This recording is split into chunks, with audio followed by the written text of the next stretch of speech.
You are listening to The Truth Tank. I am your host, The Tank. If this is your first time listening to The Truth Tank, welcome, and if you're coming back for more, welcome back. I do apologise if I do sound a bit strange in this episode. I've had a cold last week or two, and it's not Rona if you were wondering, it's just a cold. Tonight's episode is going to be the third and final part of the Croatoan Mystery. It's been a while since we've visited the lost colony of Roanoke.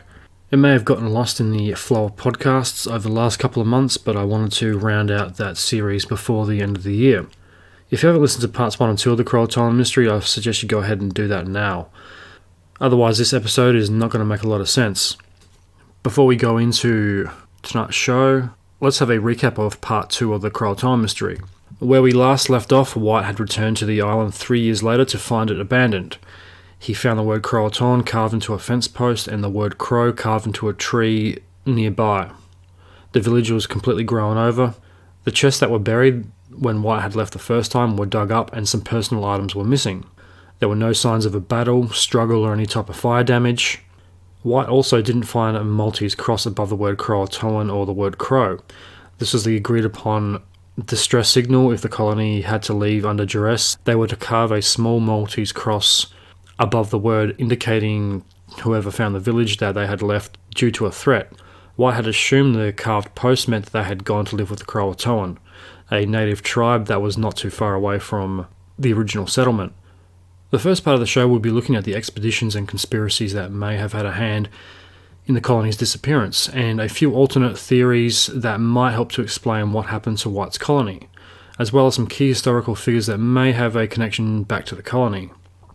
The second part of the show will be looking at some of the myths and legends that have evolved out of the story of the lost colony. Is there some truth to these tales and legends, or do the circumstances of White's colony conveniently fit a narrative that has changed over time? We will be finishing up with some conclusions as to what may have befallen the missing colonists. Finally, we'll end our journey into the lost colony of Roanoke with a look at some of the strange disappearances throughout history related to the word Croatoan. Alright, so let's waste no more time, let's get into it. This is the Croatoan Mystery, Part 3.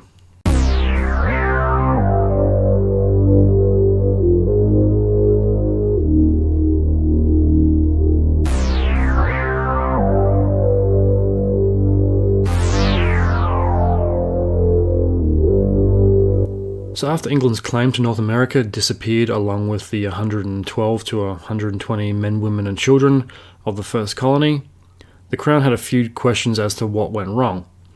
Investigations into the missing colonists began as early as 1595, so this is pretty much right after the colony vanished. There was obviously a lot of time and money that was invested into this colony. Its failure had raised a lot of questions with a lot of people. So the Crown wasn't fucking around, they wanted answers and they wanted them quick. In today's time frame, 5 years is a long time to wait to investigate a missing colony.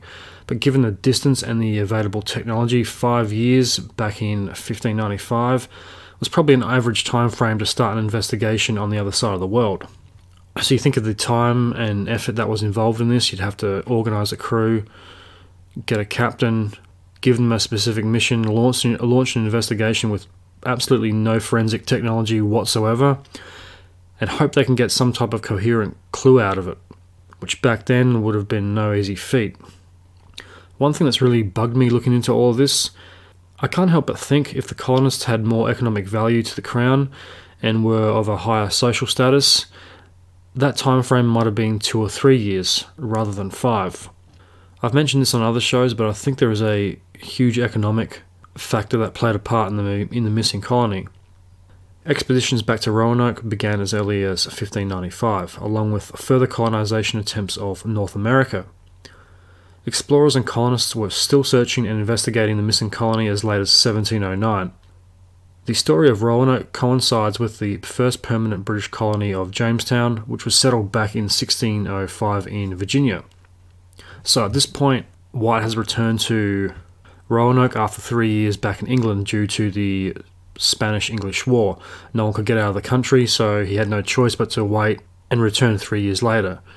There was a lot of ups and downs in this trip. They had tried several times to launch an investigation, but were hampered by either the war, the weather, mutinous crew who wanted to go privateering rather than try to find people. He returns to England and never again leaves. He dies several years after, not knowing the fate of his daughter or granddaughter. If you remember back to parts 1 and 2, John White's daughter Eleanor Dare gave birth to the first European-born on North American soil, Virginia Dare. He left to go back to England pretty much after she was born, within a month or two. So he doesn't know the fate of his daughter or granddaughter or the colony, and he dies with this mystery hanging over his head. So our tale is set in the years after 1590. So first up, we're going to be looking at the expeditions that followed in the years after the disappearances. There were 6 main expeditions that were undertaken from 1590 till 1709. Even after the 100 years of colonisation, people were still asking questions and wondering about the fate of the colony. So during the following years of 1590 to 1594, there was a lot of questions being asked by some very influential people about the colony and the legal rights of claim over the land and the resource rights. In other words, it all comes back down to money. Colonisation wasn't just about sticking the British flag on another patch of land. There's a lot of money to be made through land rights and natural resources such as gold, silver, tin, copper, whatever you could find in a untouched landscape. Just disregard the rights of the native peoples that have been living there for thousands of years. We'll just fuck them off and we'll just take everything for ourselves. Now enters our first character in the tale, and that is none other than Sir Walter Raleigh. Sir Walter Raleigh had a very big part to play in the colonisation attempts of North America. He funded a lot of the expeditions that went back and forth from England to Roanoke and eventually to mainland North America. He was also very interested in El Dorado and exploring South America, mainly for its resource rights and the amount of money he could make. He was also Richard Grenville's cousin and is probably most famously known for bringing tobacco to England. Sir Raleigh is a prominent figure in English and world history, especially in Elizabethan history. I mentioned this on a previous episode. Raleigh was granted a royal charter that allowed him to explore and colonise any remote lands deemed to be remote, heathen, and barbarous lands, countries and territories not actually possessed of any Christian prince or inhabited by a Christian peoples. So this entitled him to a large portion of any valuables or riches found in lands he discovers. The biggest problem with this is he has a right to exploit the land, but at the sake of indigenous peoples.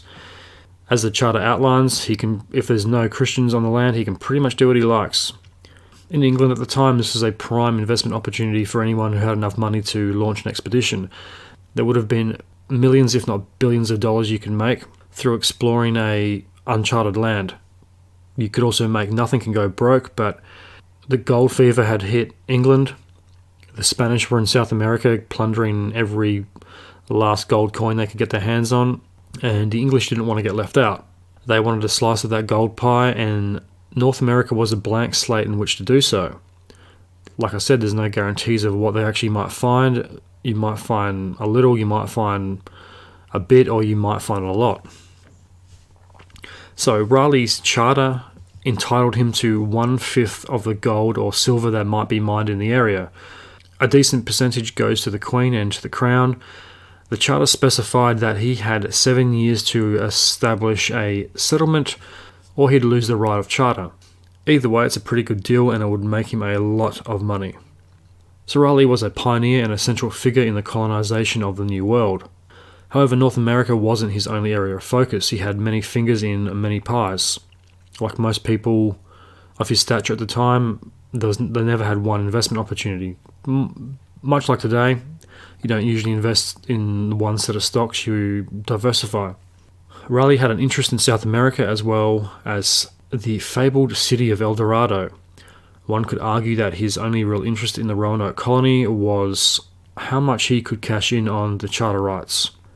As I mentioned before, I think the colonists were economic pawns in a game played by the elites and the aristocracy of England of the time. Interestingly enough, Raleigh doesn't ever set foot in North America, or even visit the colony that he has invested so much time and money into. He seems more concerned with finding the fabled city of El Dorado than the welfare of the settlers.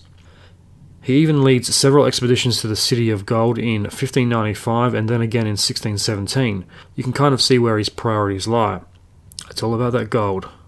So what was interesting in the New World? There was a race against Spain and England to pretty much get to North America and claim it before the other country could, more or less to get to the shiny stuff that was in the ground first. As per their charter agreement, Raleigh and Elizabeth intended on using the New World as a revenue stream to send riches back to England.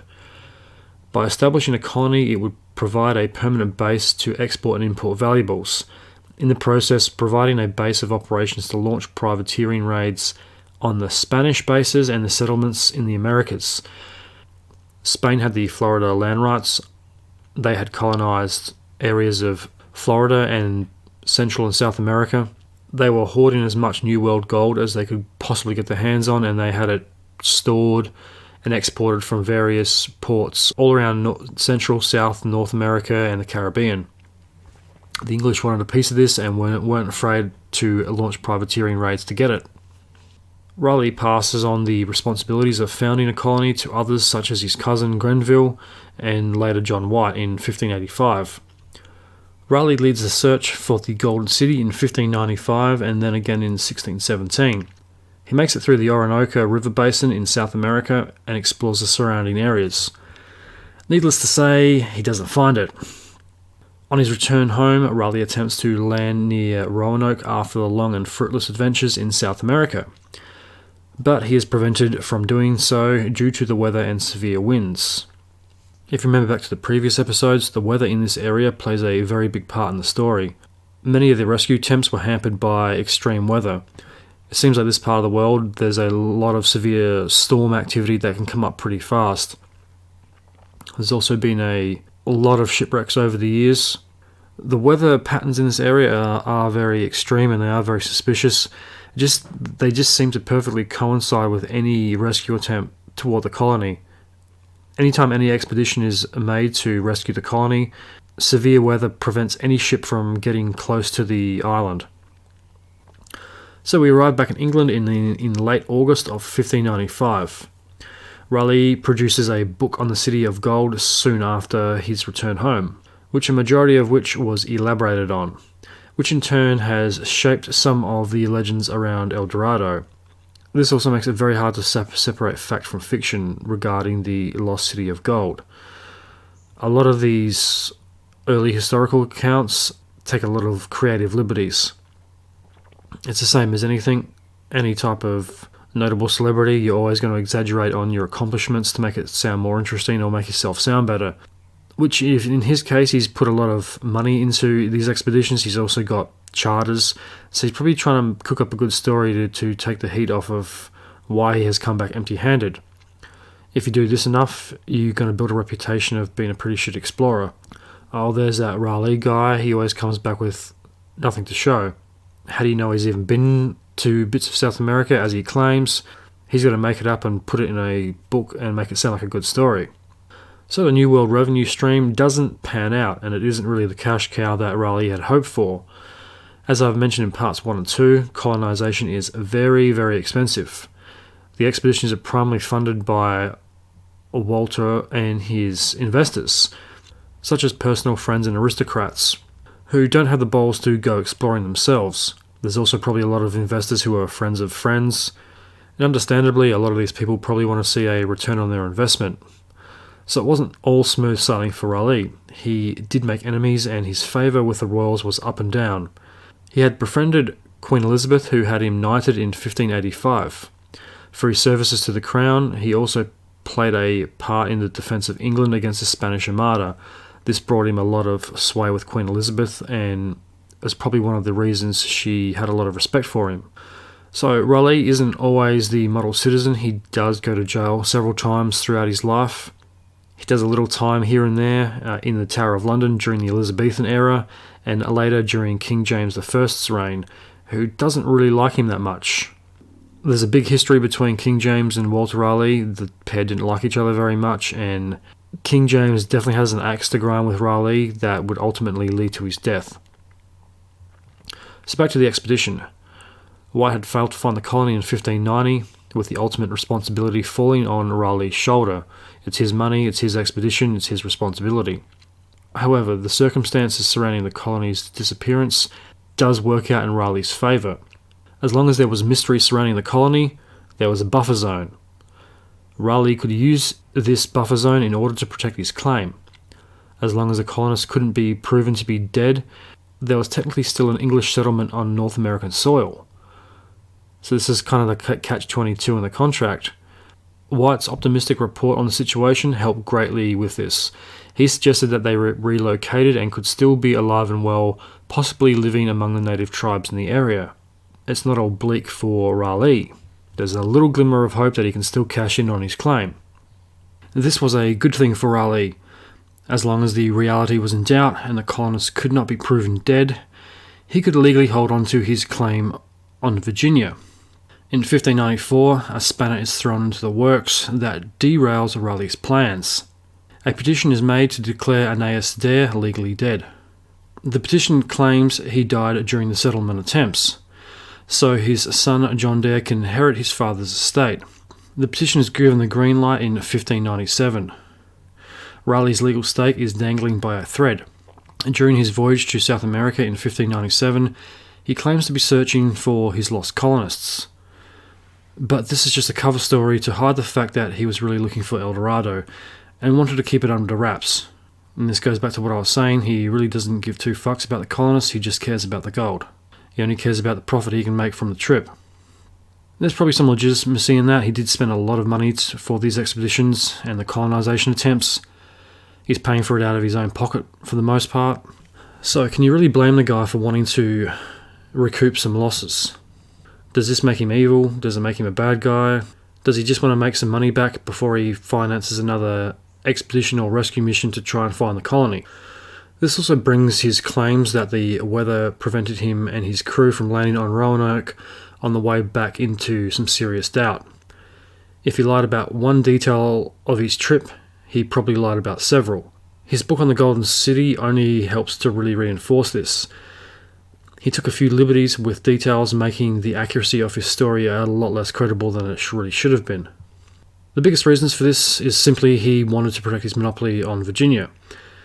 He couldn't do this and would lose his charter rights if there was no colony or establishment in North America. This depended on the survival of the people living there. Under his charter agreement, this is one of the stipulations, that there needed to be a permanent colony in North America. Not to fear, Raleigh was a crafty bugger. He had a plan to recoup some financial losses and come out on top with a profit. He obviously wasn't making any money back through his Virginia claim.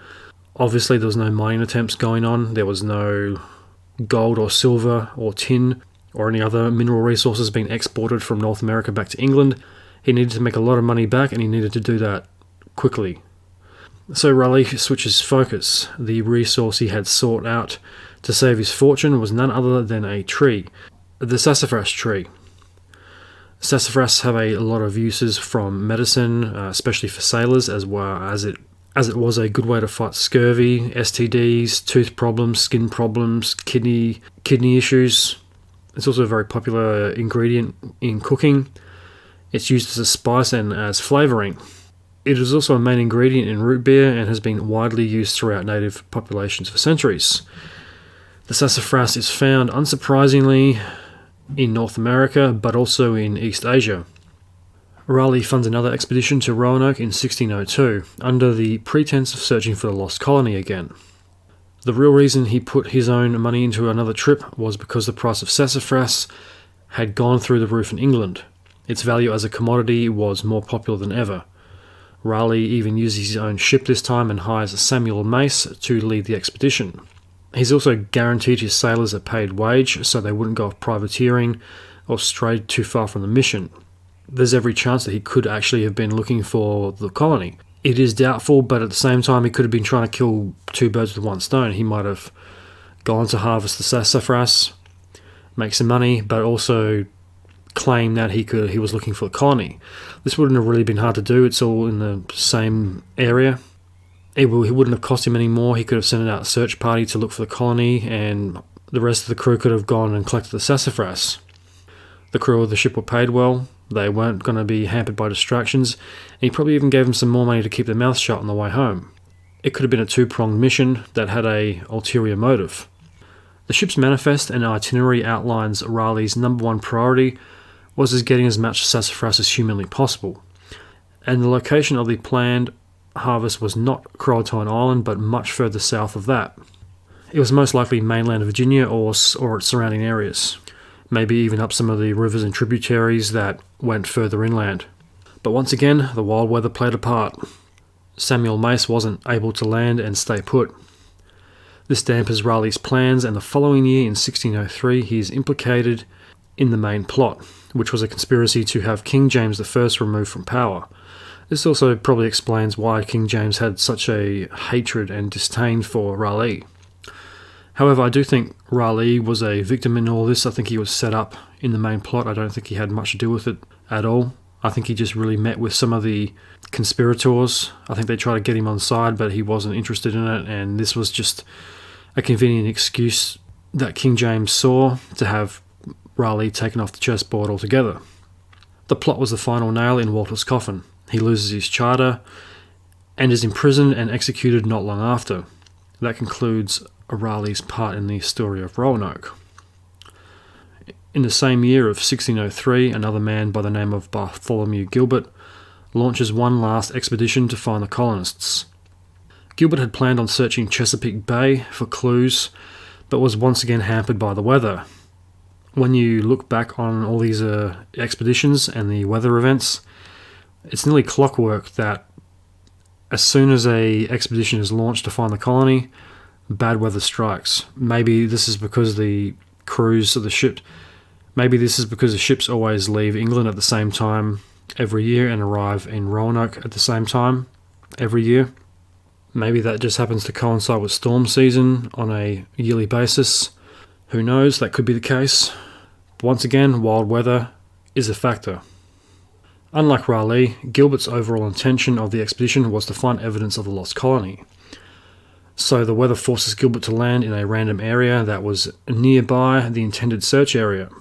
So Gilbert doesn't give up, he keeps pushing through, he doesn't let the weather stop him, and he is definitely there for a specific mission. He wants to find evidence. So Gilbert organises a landing party to go ashore and to start the search. He accompanies the party and they land on shore on July 29th. Gilbert and the landing party were all killed not long after by a group of Native Americans. There was no real reason for the killings, however. I'm speculating here, but maybe they saw another ship landing in the bay and saw another group of white men. It stands to reason that probably a few of them were armed. They might have been mainly soldiers. They could have all been men. Maybe they saw this as a threat. Maybe they thought, oh, okay, here comes another party similar to Lane's. They're going to come and kill us and burn our villages. Let's kill them before they kill us. The location is also very similar to where Lane's expedition took place. So maybe this is true. Maybe they thought that, oh no, Lane's returned. He wants revenge. Or he's going to make another attempt to settle. We don't want to go through that again. Let's take him out. Let's have a preemptive strike. So after the murder of Gilbert, the rest of the crew had no choice but to return to England, no closer to the truth. The expeditions are now over.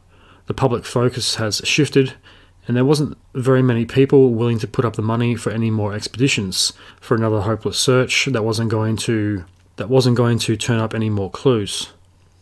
This is where things really start to get interesting. The first permanent settlement in North America was Jamestown in 1607. I mentioned that on a previous episode. The Jamestown colony is obviously a few years after Roanoke. They had their fair share of ups and downs, everywhere from starvation, cannibalism, attacks of the locals. You name it, it probably happened to the colonists at Jamestown. It's a very similar story to Roanoke, although there's more resources and more people that went into that colony. And the Jamestown colony was kind of a success depending on which way you want to look at it. Now enters our next character, the man with a very unique sounding name, and that is none other than Mr. John Smith. So John Smith, he was a soldier, explorer, and later he became the governor of Jamestown.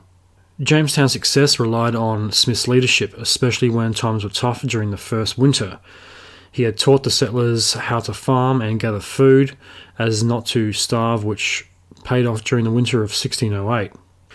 So Smith had a pretty uphill battle with Jamestown. He was faced with a mutiny. He had to get people on board. A lot of the settlers refused to work and were on the verge of starvation. He implemented a plan. He had to get the workers on side and get them to work or they wouldn't eat. I.e., if you didn't do a job around the settlement, you weren't going to eat. And if you didn't eat, you were going to starve. Smith had also explored Chesapeake Bay pretty extensively. He's also a pretty talented map maker. He made very detailed maps of the area. The maps he made on the region were used by later colonization attempts and for a long time after. Smith sounds like a pretty cool guy. He doesn't seem to want to kill all the locals he finds. He generally seems like he wants to work with them. Some of the other challenges he faced is Jamestown had an influx of settlers in the spring of 1609. This obviously had a pretty negative effect. They needed more land, they needed more buildings, they needed more food, they needed more resources to sustain a bigger population, which meant Smith had to gather more food. And this meant trading tools and weapons with some of the native tribes. One December day, Smith was out gathering food for the colony, where he was ambushed by members of the Powhatan. You might remember the Powhatan from earlier episodes. They were the main suspects in the massacre theory of the colony. He was taken captive by a future chieftain, Open Chancellor, who took Smith back to the village of Roanoke to see his brother, who was also the chief. What has this got to do with the missing colony of Roanoke, you may ask? Well, you will find out soon. Smith is brought back to the Powhatan village that was located around 15 miles from Jamestown. This is pretty close proximity to a pretty large settlement. Obviously, there's probably a few reasons for this. One was trade. They needed food. They needed medicine, clothing, resources to survive in Jamestown. But at the same time, you may also be very close to an enemy. And as we've seen with the colony of Roanoke, they were also in close proximity to several native tribes. We know the Croatoan were friendly, but there was a lot of other mainland tribes that weren't so friendly and saw the colonists as a threat. This could be a similar situation. Smith was treated like a celebrity while he was being held captive. He was taken to a hunter's camp where Open Chancellor and his followers held a feast for Smith. Open Chancellor, I do hope I'm saying that name right. And Smith did not meet with his brother as he was out on a hunt at the time. Powhatan laws require that the chief be informed of a guest such as Smith. I guess the chieftain wanted to meet any type of rare visitor or guest to the village. 7 shaman were summoned and held a 3-day divining ritual to find out whether Smith's intentions were pure or not. Did he come as friend or did he come as foe? 3 days come and go, Smith checks out and the pair set out to look for Open Chancellor's brother.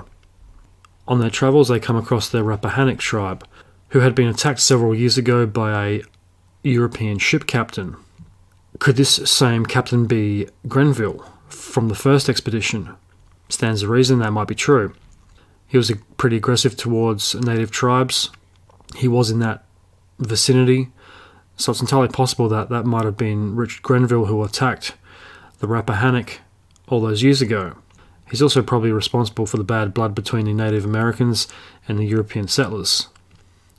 We'll come back to this part soon. So this leads us to the map. Smith and Open Chancellor presumably meet with his brother. Accounts do differ from this and vary to the timeline of events, so I'm sticking with this one for continuity. Smith is told of a place called Okanahannan, where it is said that some of the men wear European-style clothing. This village also had a very unique style of architecture. It had walled houses. It also apparently had European-style 2-story houses made from stone. This is obviously a very unique European trait, and it's something that is not seen in native architecture at that time. After about a month in captivity, Smith returns to Jamestown. He makes a few deals with Open Chancellor and his brother. The relationship isn't exactly concrete, but it is a drastic improvement to settler-native relations. But it is definitely a vast improvement to how things used to be. There is a lot of drama in the coming years, but that is a very long story. Smith meets with Wawinawapunk, a tribal king of the Paspahi tribe. Smith asks the Paspahegh to look into reports of men in European clothing in the village or the settlement of Panawick. Smith has the colony produce a rough map of the area outlining the villages Smith wanted investigated. As I've outlined before, Smith was a very detailed map maker. If there was an area he had put on a map, it stands to reason that he'd probably investigated it pretty heavily and was probably pretty familiar with the area. If it was included on the map, it was probably of some importance. One of these villages was Croatoan. There was a note attached to this map marker that says, "Here remaineth 4 men clothed that came from Roanoke to Okanahanwa." Smith sends the map and the relevant information relating to the missing colony back to England in 1608. Smith had 2 copies made of the map and were sent back to London on the ship the Phoenix under Captain Nelson. Francis Nelson was a trusted friend of Smith. He gave him instructions to give 1 copy to the Virginia Company and the other to his friend and fellow explorer Henry Hudson. This is the same Henry Hudson of the Hudson Bay Company. He should have made a few more copies of the map, unfortunately, because both copies are lost. A man by the name of Pedro Duzinga, the Spanish ambassador to England, somehow gets his hands on one of these copies. It's not known how this came about. Did he steal it? Did he just find it? Did he trade it or buy it? But for whatever reason, Zuninga gets a copy of one of the maps. Or at least he sees the original copies and maybe he made his own copy, he traced it, he had someone draw it out in detail, and he brings this map to King Philip III of Spain. He tips off the Spanish king to English progress in colonising North America. So this is a quote from him confirming the fact. "I have thought proper to send Y.M. a plan of Virginia and another of the fort which the English have erected there, together with a report given maybe a person who has been there. Still I am trying to learn more, and I shall report about it. Zuninga to Philip III, September 10th, 1608. Smith and the Paspahegh have a falling out, which prevents Croatoan from being explored properly, which in turn ends the search before it really begins. 2 more groups were sent to explore nearby villages from the map, with the explicit command to find the lost company of Sir Walter Raleigh. Needless to say, no evidence is found and the colony remains lost. The Royal Council for Virginia receives word in 1609 that the colonists have been massacred by Wanhan Sennacherib. Speculation remains as to where this info came from and by who. It may have been reported by Machumps, a brother-in-law of Wanhan Sennacherib, as he had provided reports from Virginia in the past and was in England at the time. So is this Machumps' character? Is he just gloating? Is he boasting? Or is he completely bullshitting? Was he told to do this by tribal chiefs to stop the search and to make the natives look like they were in control? Smith also may have delivered the letter, but there is also no proof of that. Is Machumps doing this to benefit Native Americans? Is he just trying to stop Europeans from investigating the disappearance of the colony? Is he hiding something? Was he told to do this? Were the tribes in the area responsible for the deaths of the colony? Is he just trying to take the heat off of them? Who knows? It's all speculation, but there are interesting theories nonetheless. This is cause for alarm. The council draws up orders to move the colony of Jamestown to Ohanahorn, near the mouth of the Chowan River. This decision was based on the information of the massacre and Smith's previous reports. Smith, like Raleigh, had also been accused of being a little more than creative in some of his accounts. He had also produced an unverified book detailing some of his adventures that may or may not have actually happened. Smith's works have been questioned before for their accuracy. In 1860, historian Charles Dean was the first to question Smith's stories, citing that Smith's version of accounts are in most cases the only ones available, and can't be cross-referenced for details such as his dates for his apparent rescue by Pocahontas, the daughter of a tribal chieftain. This account was 10 years out of date by the time he had put it into the book. His first books are about geography and ethnography, and are not personal accounts or biographies, but that's getting off point. So let's have a look at some of these books a little closer. This is from Wikipedia. I know it's not the best source of information, but it's something to go on. So this is from the Wikipedia entry. I know it's not the best source of information, but this gives us a quick rundown of some of his accounts he had put in these books. So Henry Brooks Adams attempted to debunk Smith's claims of heroism. He said that Smith's recounting of the story of Pocahontas had been progressively embellished, made up of falsehoods of effrontery seldom equalled in modern times. There is consensus among historians that Smith tended to exaggerate, but his account is consistent with the basic facts of his life.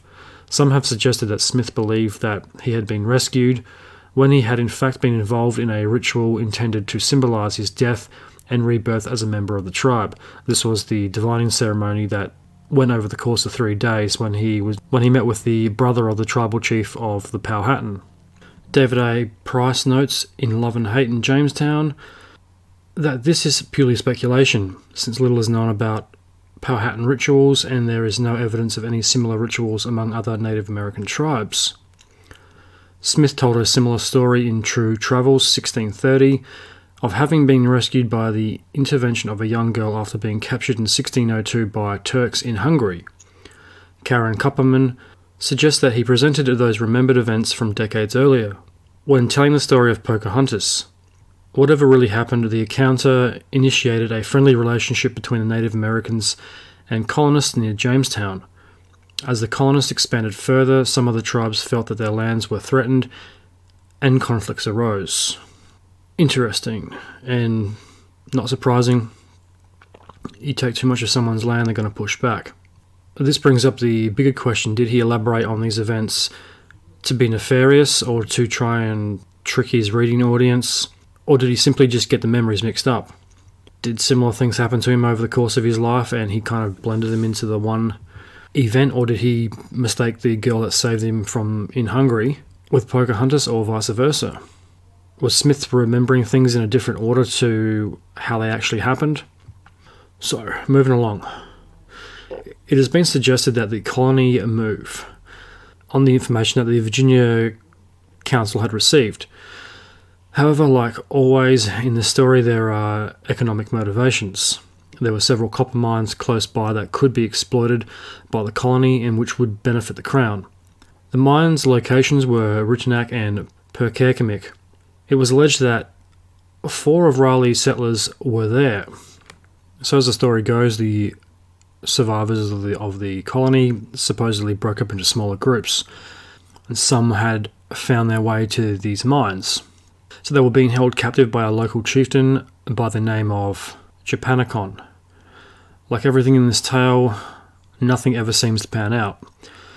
Things are delayed. The new governor, Thomas Gates, arrives during the starving time of 1610. The colonists aren't keen to move. A group is dispatched to scout the new location, but there are no reports on their findings. So now we come to another character in the very drawn-out tale of Roanoke. So now enters William Strachey. William Strachey arrives at the same time as Gates and Machumps in May of 1610. He returns to England 2 years later in 1612, where he produces a book, The History of Travel into Virginia Britannia, an overview of the Virginian territory. He suggests and seems to think that the missing colony had been living peacefully with a tribe beyond Powhatan territory for over 20 years. He also validates Smith's maps and identifies several villages as depicted on the map. It also aligns with the orders Gates receives from the council.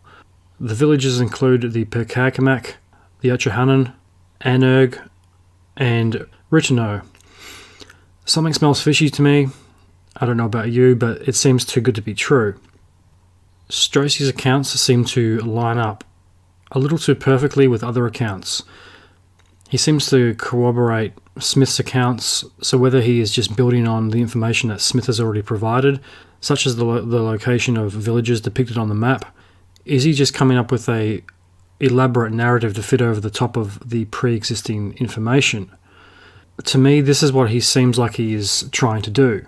He's taking the facts and basically picking up where the case left off. It seems way too convenient for it to be a reality. No one else has gotten this far. Then all of a sudden he just comes up with this story that everything just seems to fit. Smith was on the right track, which in most cases he probably was. There's always that variable chance that he wasn't 100% accurate. So now Stracey comes along all these years later and just dumps this narrative on the top of it and says, oh look, all this information checks out. Smith was right. I knew he was right all along. This checks out. This village is accurate. This is what happened. I returned to England 2 years later. I produced a book, and now I'm selling that book and making a profit from this fantastical story. He presents some new details to the alleged massacre at Roanoke. Stracey thinks that the one son, Anakif, carries out an unprovoked attack at the request of the tribe's priests, right before the Jamestown colony arrives. There's a few questions that need to be raised with this argument, which is the why, when, and where. Why would they attack the settlers? How does he know that this happened before the colony at Jamestown arrived?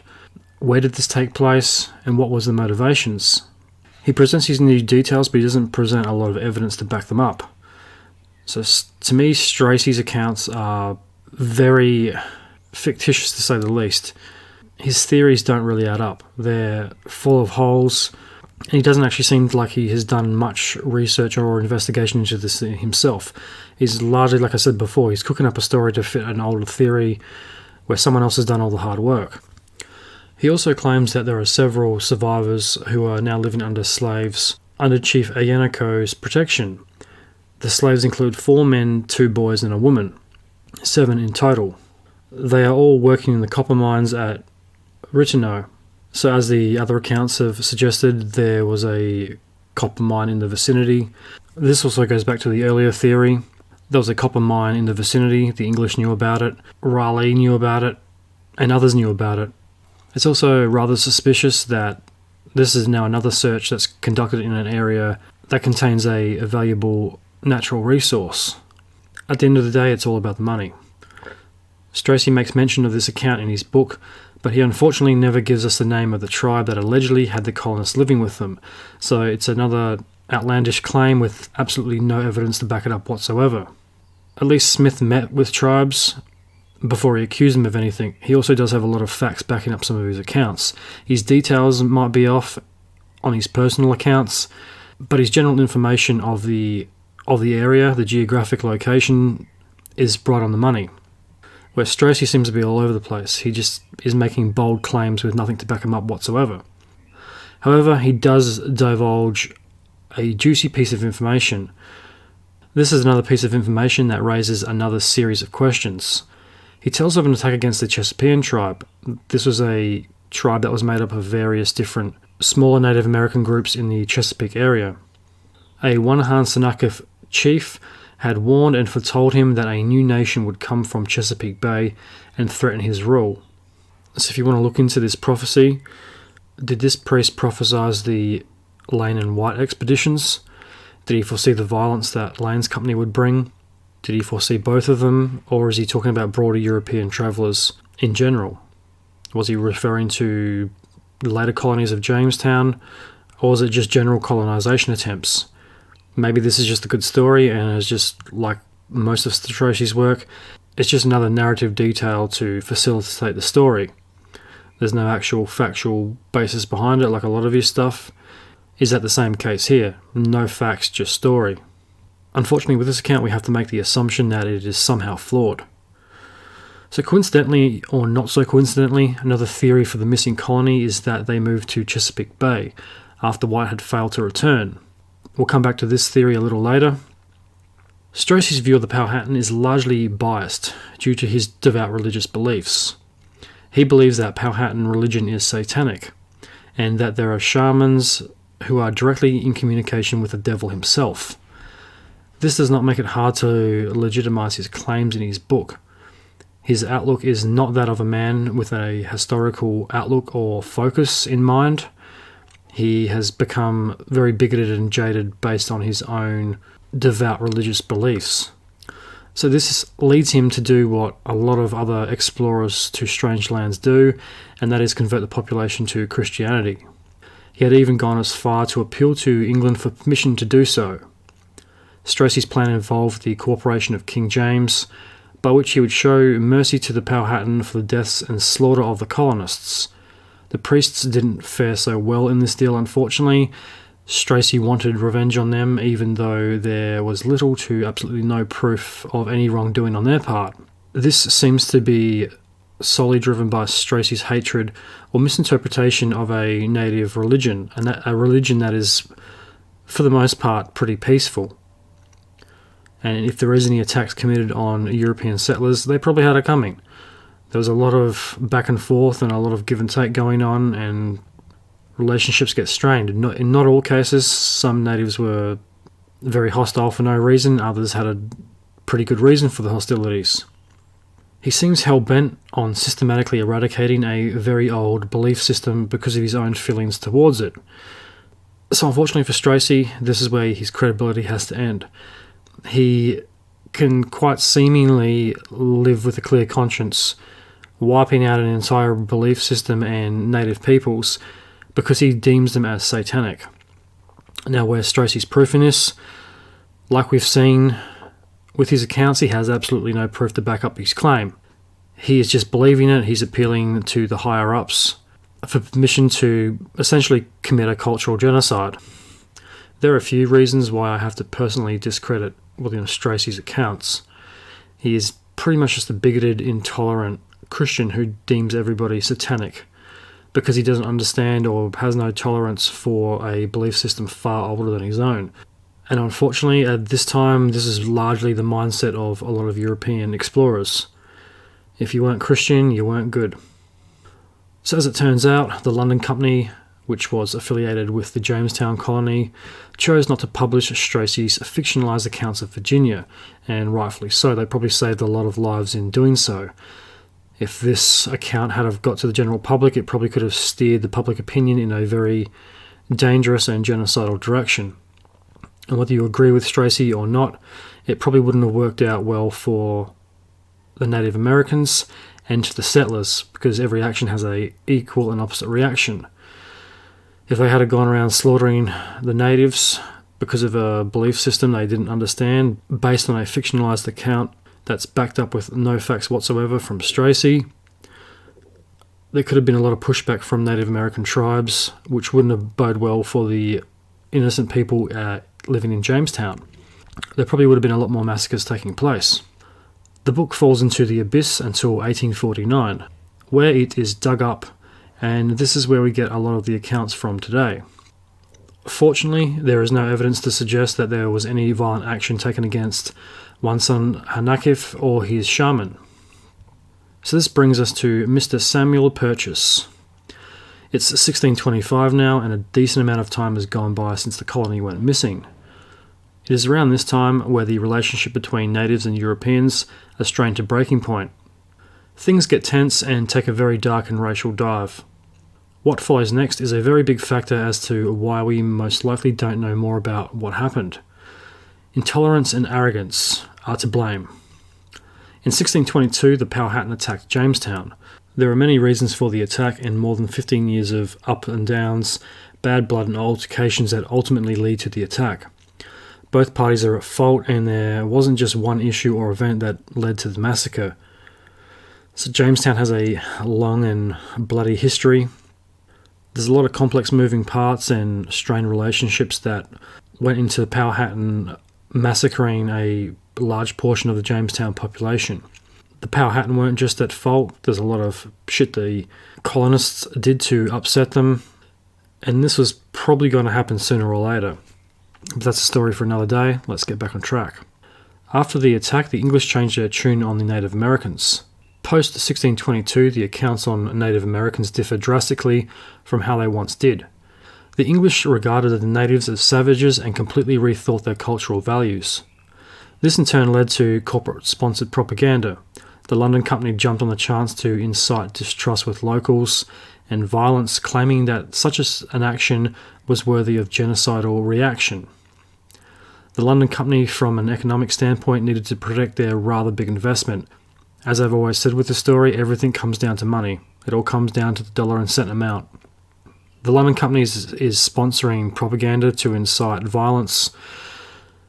They needed to protect investors' money and reassure financial backers by protecting the colony and using force if needed. So time to go back to good old Sammy Boy. Purchas was a cleric from England who transcribed accounts from travellers and sailors.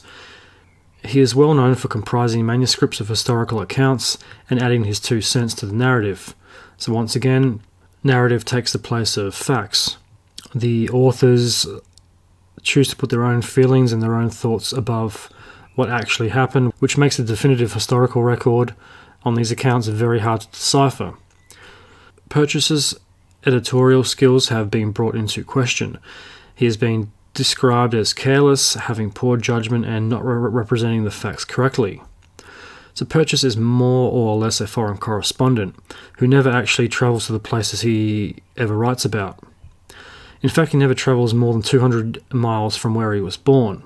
So how can he be a reliable foreign correspondent when he never goes to a foreign land? That should be the first red flag for this guy.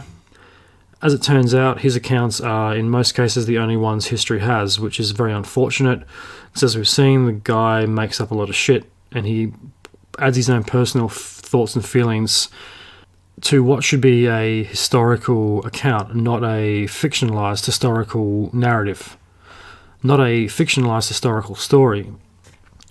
However, there is still a lot we can get from his writings despite the one-sided arguments. Sam's 1625 Virginia's Verga agreed that England had the right to exploit the North American claim. According to him, North America had given up their rights to the land through bloodshed due to the attack on Grenville's men in 1586, white settlers and the Jamestown Massacre. So let's pause for a minute. In the case of Grenville, who incited who? The natives didn't attack Grenville's men until they were provoked by Grenville. They accused some native tribes members of stealing, and they wanted retribution by burning down their villages. Things escalated from there, and they eventually led to the attack on Lane's Fort. The attack on white settlers could be a knock-on effect of the actions by Lane and Grenville. The massacre at Jamestown could also be tied back to these two events. In the case of the Jamestown Massacre, there's a lot of varying factors that contributed to the massacre.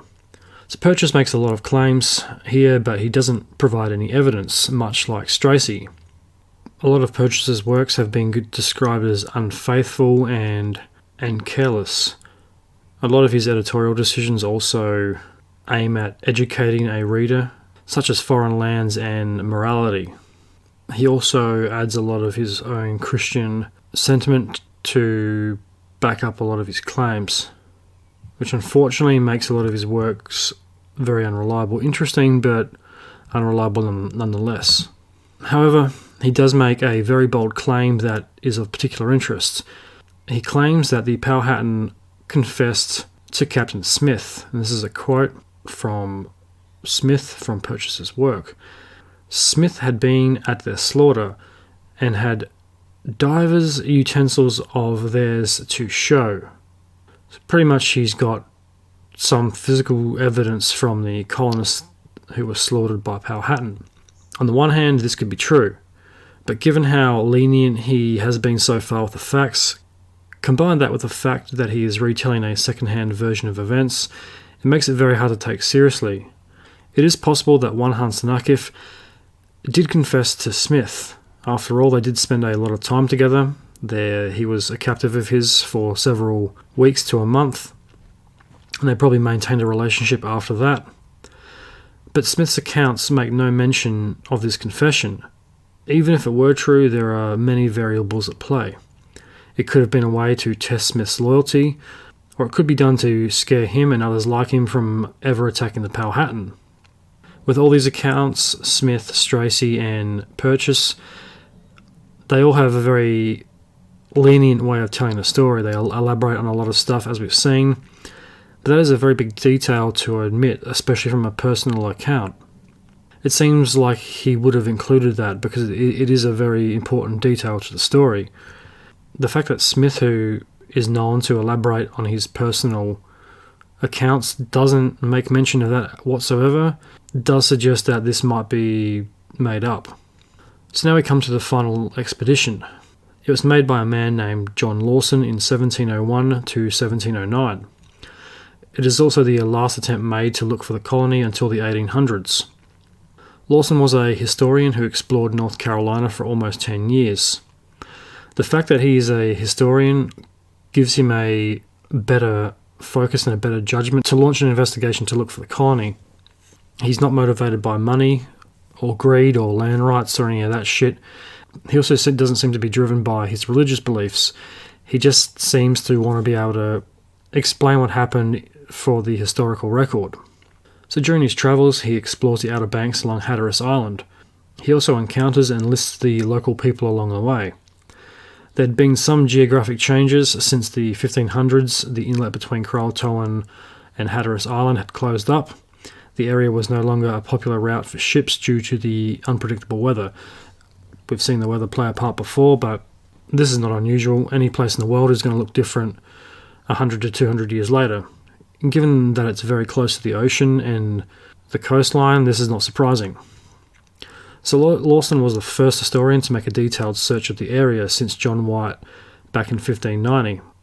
There is some evidence to suggest that there had been some European activity in the area, but no permanent settlements or villages. Lawson notices a European influence and culture on Hatteras.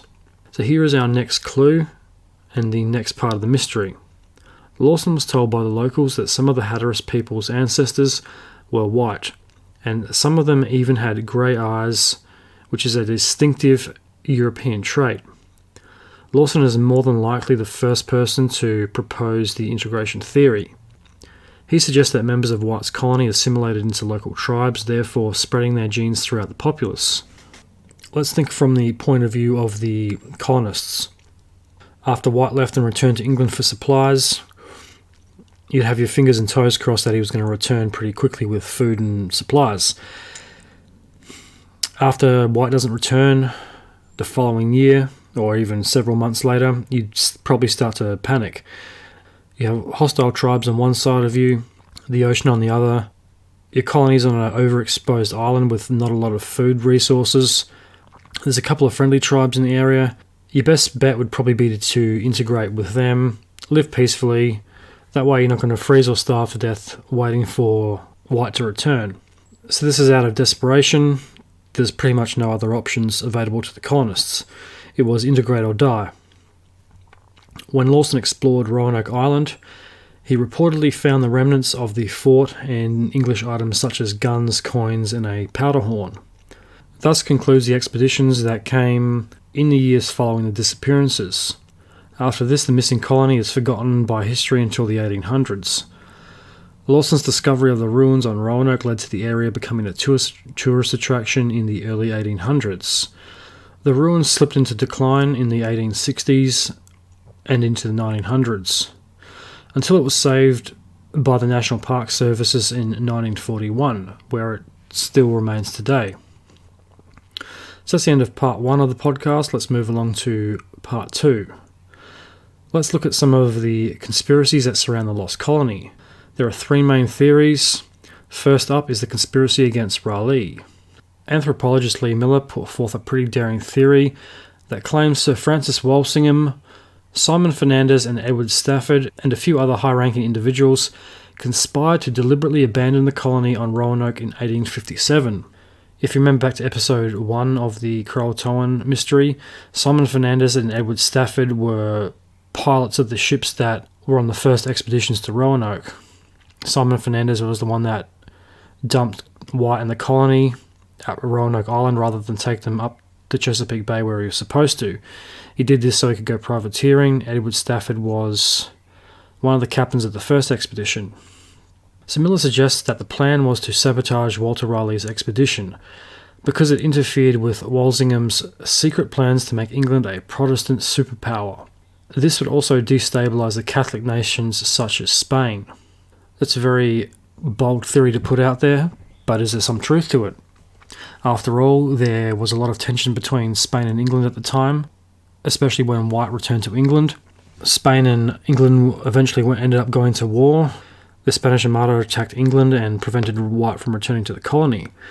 So was there some conspiracy behind this? Was this Walsingham playing off both sides? Was he playing England off against Spain and vice versa? After all, Spain was probably the biggest Catholic nation after England and were fanatic in their Catholicism. They pretty much destroyed 2 entire continents, pushing their religious agenda. So to blow Miller's theory off as a simple conspiracy theory might be a bit hasty.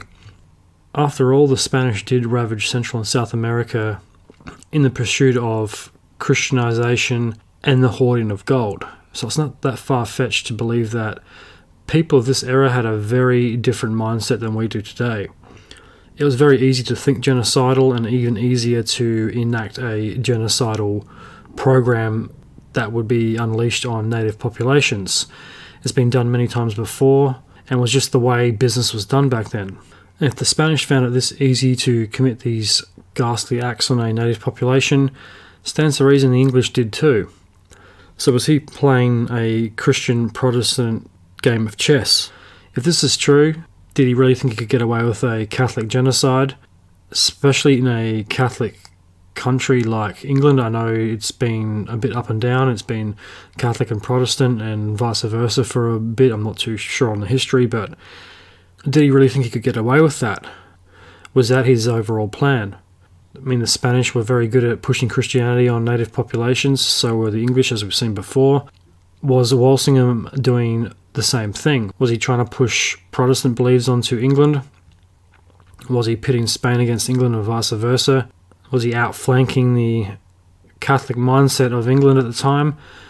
Who knows? It's a very interesting theory, and it could be true. He could have had a Protestant conspiracy against the Catholic world. If this theory is correct, it would explain why it was so hard for Raleigh and White to send relief until Walsingham's death in 1590. However, this also is contradicted by the war with Spain, but maybe that it was all Walsingham's plan.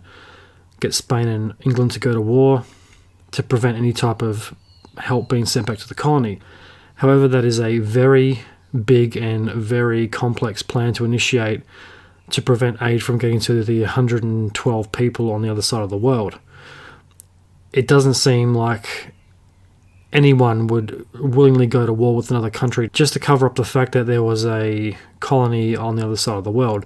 It doesn't make a lot of sense, and it also seems pretty unlikely and pretty unfeasible that he would start a war to cover up a colony on the other side of the world. I don't think anyone's going to go to that lengths to do that.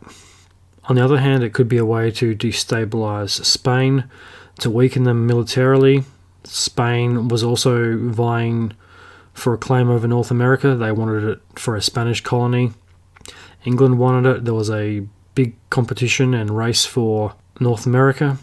Was this a way to weaken the Spanish fleets in the Caribbean? So who knows? So Miller goes one step further and suggests that the colonists may have been separatists that were looking for a second chance in America, a land where they hadn't been persecuted for their religious ideals. This also raises the question, what was the point of Land's expedition? If this was just a cover-up to send a bunch of separatists who were seeking refuge in the other side of the world, why go to all the effort and send all the manpower and resources down there 2 years earlier to establish a settlement? It doesn't really make sense, and it'd be a very expensive way to set up a refugee colony on the other side of the world. Why go to all that effort? Why sacrifice all those men's lives?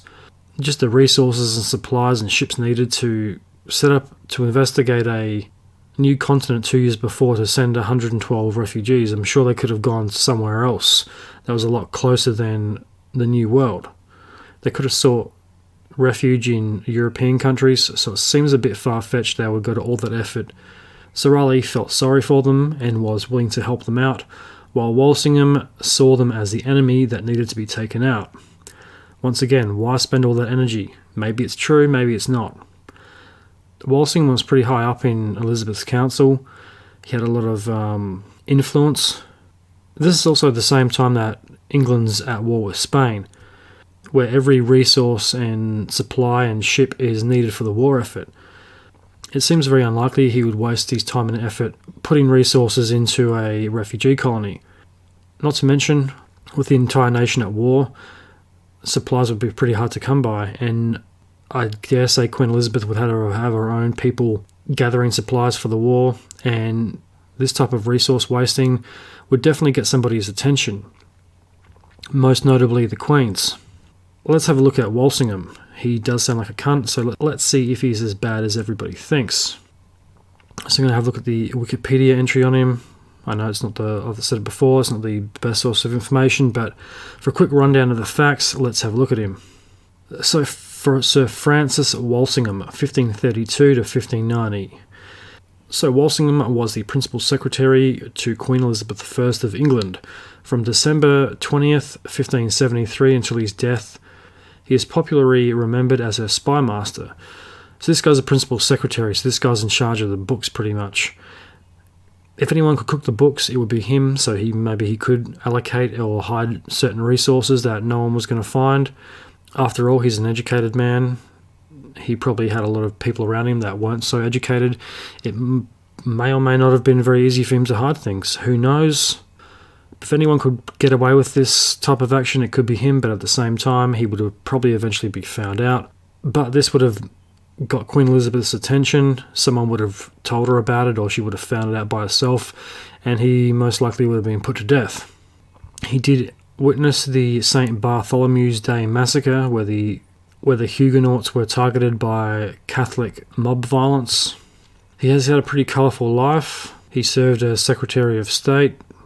However, even on his Wikipedia page, there's a section called Espionage. Walsingham was driven by Protestant zeal to counter Catholicism, and the sanctioned use of torture against Catholic priests and suspected conspirators. Edmund Campon was among those tortured and found guilty on the basis of extracted evidence. He was hung, drawn and quartered at Tyburn in 1581. Walsingham could never forget the atrocities against Protestants he had witnessed in France during the Bartholomew Day massacre, and believed a similar slaughter would occur in England in the event of Catholic resurgence. So obviously England was predominantly Protestant at this time, and he definitely saw Catholics as a threat. Walsingham's brother-in-law, Robert Beale, who was in Paris with Walsingham at the time of the massacre, encapsulated Walsingham's view. And this is a quote: "I think it time and more than time for us to awake out of our dead sleep, and take heed lest like mischief, as was already overwhelmed the brethren and neighbours in France and Flanders, embrace us, which be left in such sort as we shall not be able to escape." Walsingham tracked down Catholic priests in England and supposed conspirators by employing informers and intercepting correspondence. Walsingham's staff in England included the cartographer Thomas Phillips, who was an expert in deciphering letters and forgery, and Arthur Gregory, who was skilled at breaking and repairing seals without detection. The plot thickens. In May 1582, letters from the Spanish ambassador in England, Bernardo de Mendoza, to contracts in Scotland were found on a messenger by Sir John Foster, who forwarded them to Walsingham. The letters indicated a conspiracy among the Catholic powers to invade England and displace Elizabeth with Mary, Queen of Scots. By April 1583, Walsingham had a spy identified as Giordano Bruno by author John Bosie. Deployed in a French embassy in London, Walsingham's contact reported that Francis Throckmorton, a nephew of Walsingham's old friend Nicholas Throckmorton, had visited the ambassador Michael del Castanello in November 1583. After 6 months of surveillance, Walsingham had Throckmorton arrested and then tortured to secure a confession, an admission of guilt that clearly impacted Mendoza. The Throckmorton plot called for an invasion of England along with a domestic uprising to liberate Mary, Queen of Scots, and depose Elizabeth. Throckmorton was executed in 1584, and Mendoza was expelled from England. So maybe there is some truth to that conspiracy after all. He does sound like a very interesting character and a fucking ruthless prick. he was willing to go that far to stop a Catholic uprising. However, as his kind of nickname suggests, he's a spy master. He definitely seems to do things in a clandestine way. He doesn't just come out and do them overtly. He very much operates in the shadows. He was also instrumental in the entrapment of Mary, Queen of Scots. So, he is a religious extremist. There's no other way to put it. He exploits his position of power for his own gain, and he is spreading a very warped ideology. There was better ways to probably execute his goal, but he went for the violence gets results. So Miller continues, she believes that the colonies split up with a small breakaway group heading for Croatoan, and the main group relocating to the Roanoke. Things didn't go so well. The settlers spread European diseases that all but wiped out the Roanoke, which leads to a power vacuum in the area that could have potentially devastating consequences. This leads to the Roanoke being attacked and the colonists taken captive by the Mandogue tribe. This is a side note. That same tribe had a few encounters with the Jamestown colony. She also suggests that the Mandogue are the Eno tribe. I mentioned them in episode 2, I think. And traded the remaining survivors for slaves until they were filtered throughout the entire region, making them nearly impossible to track down at the time. That could be true. Taking them inland would be very hard to find them. At the same time, it's also very hard to find any evidence of that. And that also brings up the question is how far did they go? They walk all the way to California, or did they end up in a more inland state that wasn't so far away from North Carolina? Did they end up with another tribe in another state somewhere? There's a lot of big claims to this theory, but there's not a hell of a lot of concrete evidence.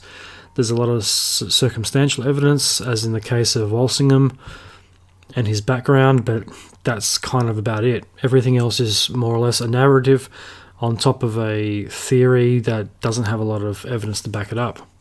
The biggest challenge to this theory is Walsingham's financial backing of Raleigh's expeditions. This is also one of the fatal flaws of the theory. Also, Fernandez did bring John White back to England, and they knew each other pretty well. They'd been on many expeditions together, and there didn't seem to be any altercations between them. Fernandez did try to help White. He did take him back in a ship and took him back to Roanoke the second time around. He didn't leave him like he did the first time. So if this was to be true, why didn't he just shoot White in the back of the head and push him overboard? Make up a story, or push him off the boat, or maroon him on an island somewhere. He could have also had an accident or been killed in the war, etc., but he wasn't. There's many things that could have happened to White to prevent him from going back to find the colony and his daughter, but it doesn't seem like it's the case. And as I just mentioned, Walsingham was one of the biggest financial backers of Raleigh's expeditions. He also seems to be an acquaintance of Raleigh's. He doesn't seem to be an enemy, and he does put up a lot of his own money for the colony. That suggests that he knows about the colony and he was willing to finance it. Does that sound like he was trying to prevent a Protestant colony? No, it sounds like he's trying to enable a colony on the other side of the world. So let's move along. Next up is an interesting theory, and that is the secret operation at Beachland. So this theory crosses over into the myths and legends section a bit. It's a local Dare County legend. It mentions an abandoned settlement named Beachland. If the name Beachland sounds familiar, I mentioned that on episode 2 of the Croatoan Mystery. So Beachland can be found in the Alligator River National Wildlife Refuge. There's been a few rumours that there have been coffins found at the site that have Christian markings on them, which have been connected back to the missing colony. It's not 100% concrete. There's reports or rumours, but not a lot to back them up. So, Philip McMullen, an engineer by trade, and Fred Willard, an amateur archaeologist, have come up with a theory that links the two together. The pair have suggested that Walter Raleigh had sent the colonists to harvest sassafras, which grew along the Alligator River, despite the lack of much evidence. I know I keep saying lack of evidence a lot in this show, but it is a common denominator with this story. It is a cool theory, but there are too many gaps in it. There's a lack of evidence and a lot of speculation. The historical accounts, as we know, tell us one series of events. However, the linchpin of this theory relies on them being falsified. They suggest that all records of the colony were forged to cover up the real intent of the mission. This includes the original destination of Chesapeake Bay, and that there had been no contact with White's colony. All this was done as a way of hiding the sassafras operation from the Spanish. They knew as well as we did that the Spanish were in the area and had been for quite some time. So why didn't they bring a better security force? So why didn't they bring 500 soldiers with them? Like the Lane and Grenville expedition, why didn't they have men-at-arms, soldiers or people who knew how to defend themselves? Were Lane and Grenville in on it too? If this was such a valuable commodity, why wasn't there better planning and execution? If this theory is to be true, there would needed to be a hell of a lot better planning if this is to be believed. So Raleigh secretly re-establishes communication with the colony in 1597. And as it turns out, the expedition he was sending back and forth to the New World for sassafras, outlined before in the previous section, were actually just picking up the sassafras harvests from the settlers and exporting them back to England. Raleigh does make some mention of sassafras in one of his itineraries or in one of his journals, but that's really about it. This also changes the whole reality of the lost colony. If Raleigh knew the colony was safe and well the whole time, then they were never lost. This would also bring into question, why did White waste his time going back to Roanoke 3 years later, worrying every day that his daughter and granddaughter may or may not be dead, and the fate of his colony? The historical accounts lead us to believe that he died not knowing the fate of the colonists. Now, if this is to be true, then that means White was in on it too, and he just was seemingly going back to Roanoke as a publicity stunt, or as a way to bolster Raleigh's credibility. He would have also had to lie about not finding the colony on his return back to England, and I don't think he would have stayed away for 3 years just to spend a couple of months looking for them, find them, okay, you're all good, now I'm going to go back to England to corroborate Raleigh's story. Would have been the first time he's seen his daughter in 3 years, and probably the first time he's actually had spent any amount of time with his granddaughter. I find it very hard to believe, even if he was under orders, that he would have left. And given how dodgy the weather was, it's not like he could have just left whenever he wanted to. A fair degree of chance needs to be accounted for, especially with the weather in this part of the world. You're kind of on the Roanoke weather timetable, not John White, Raleigh or Lane's time. So this would change the reality of the colony. It would all be a complete con. It would be a false colony for economic gain. It also makes you wonder why no one returned. Was this part of the plan? Let's get a whole bunch of middle class and poor families, get them to go along with this elaborate plan, move to the other side of the world where you'll never be heard from again, pick sassafras for Raleigh to make him richer, then fuck off into the obscurity of time. There would have been no guarantees that they would get along with the locals. That was also variable. That was also left to chance. So I'd have to call this theory complete bullshit. And I don't think Raleigh had pockets deep enough to cover the economic damage that this little stunt would have cost. So this theory also suggests that the colony was never abandoned, not at the time that all the other historical accounts say it was. The information on the colony's whereabouts becomes lost, therefore rendering it abandoned after Raleigh was put to death in 1618. After that, there are no more expeditions, and supplies dwindled, and the colonists would have then integrated with the Croatoan at Beachland. And all this was a secret, by the way. Walsingham was distrustful of Raleigh and didn't like him. As some theories have suggested, he would have been suspicious of him.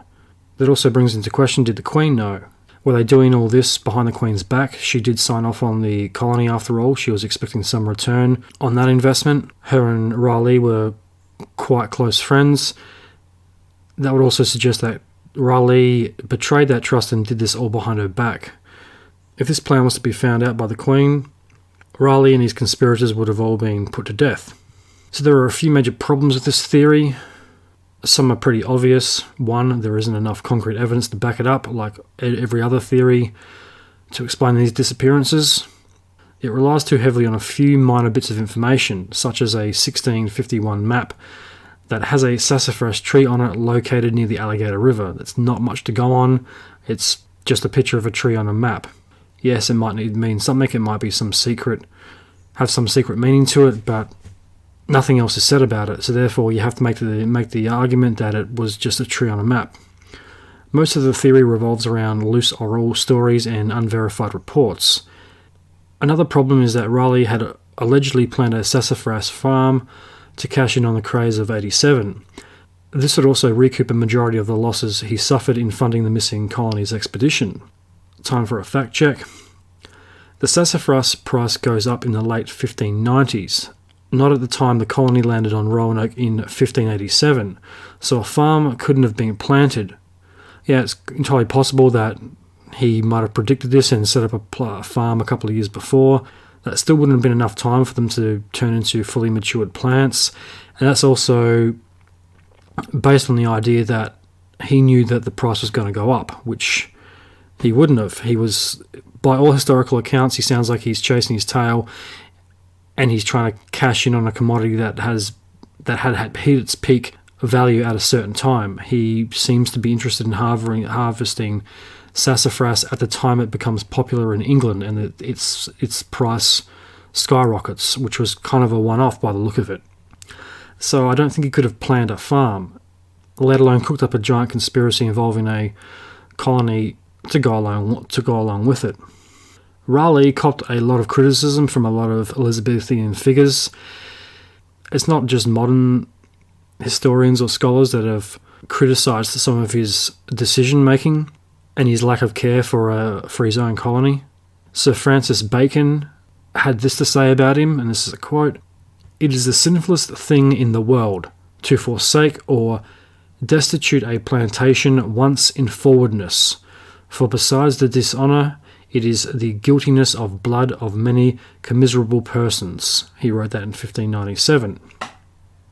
There's another theory that could fit into this section, but I've already touched upon it in episode 14, and that is the Spanish attacking and wiping out the colony. The theory basically states that they murdered the colonists and sought to cover it up. If you want to know more about that, download episode 14 and have a listen to it there. So next up we have one of my personal favourite theories, and that is Site X. It's now November of 2011.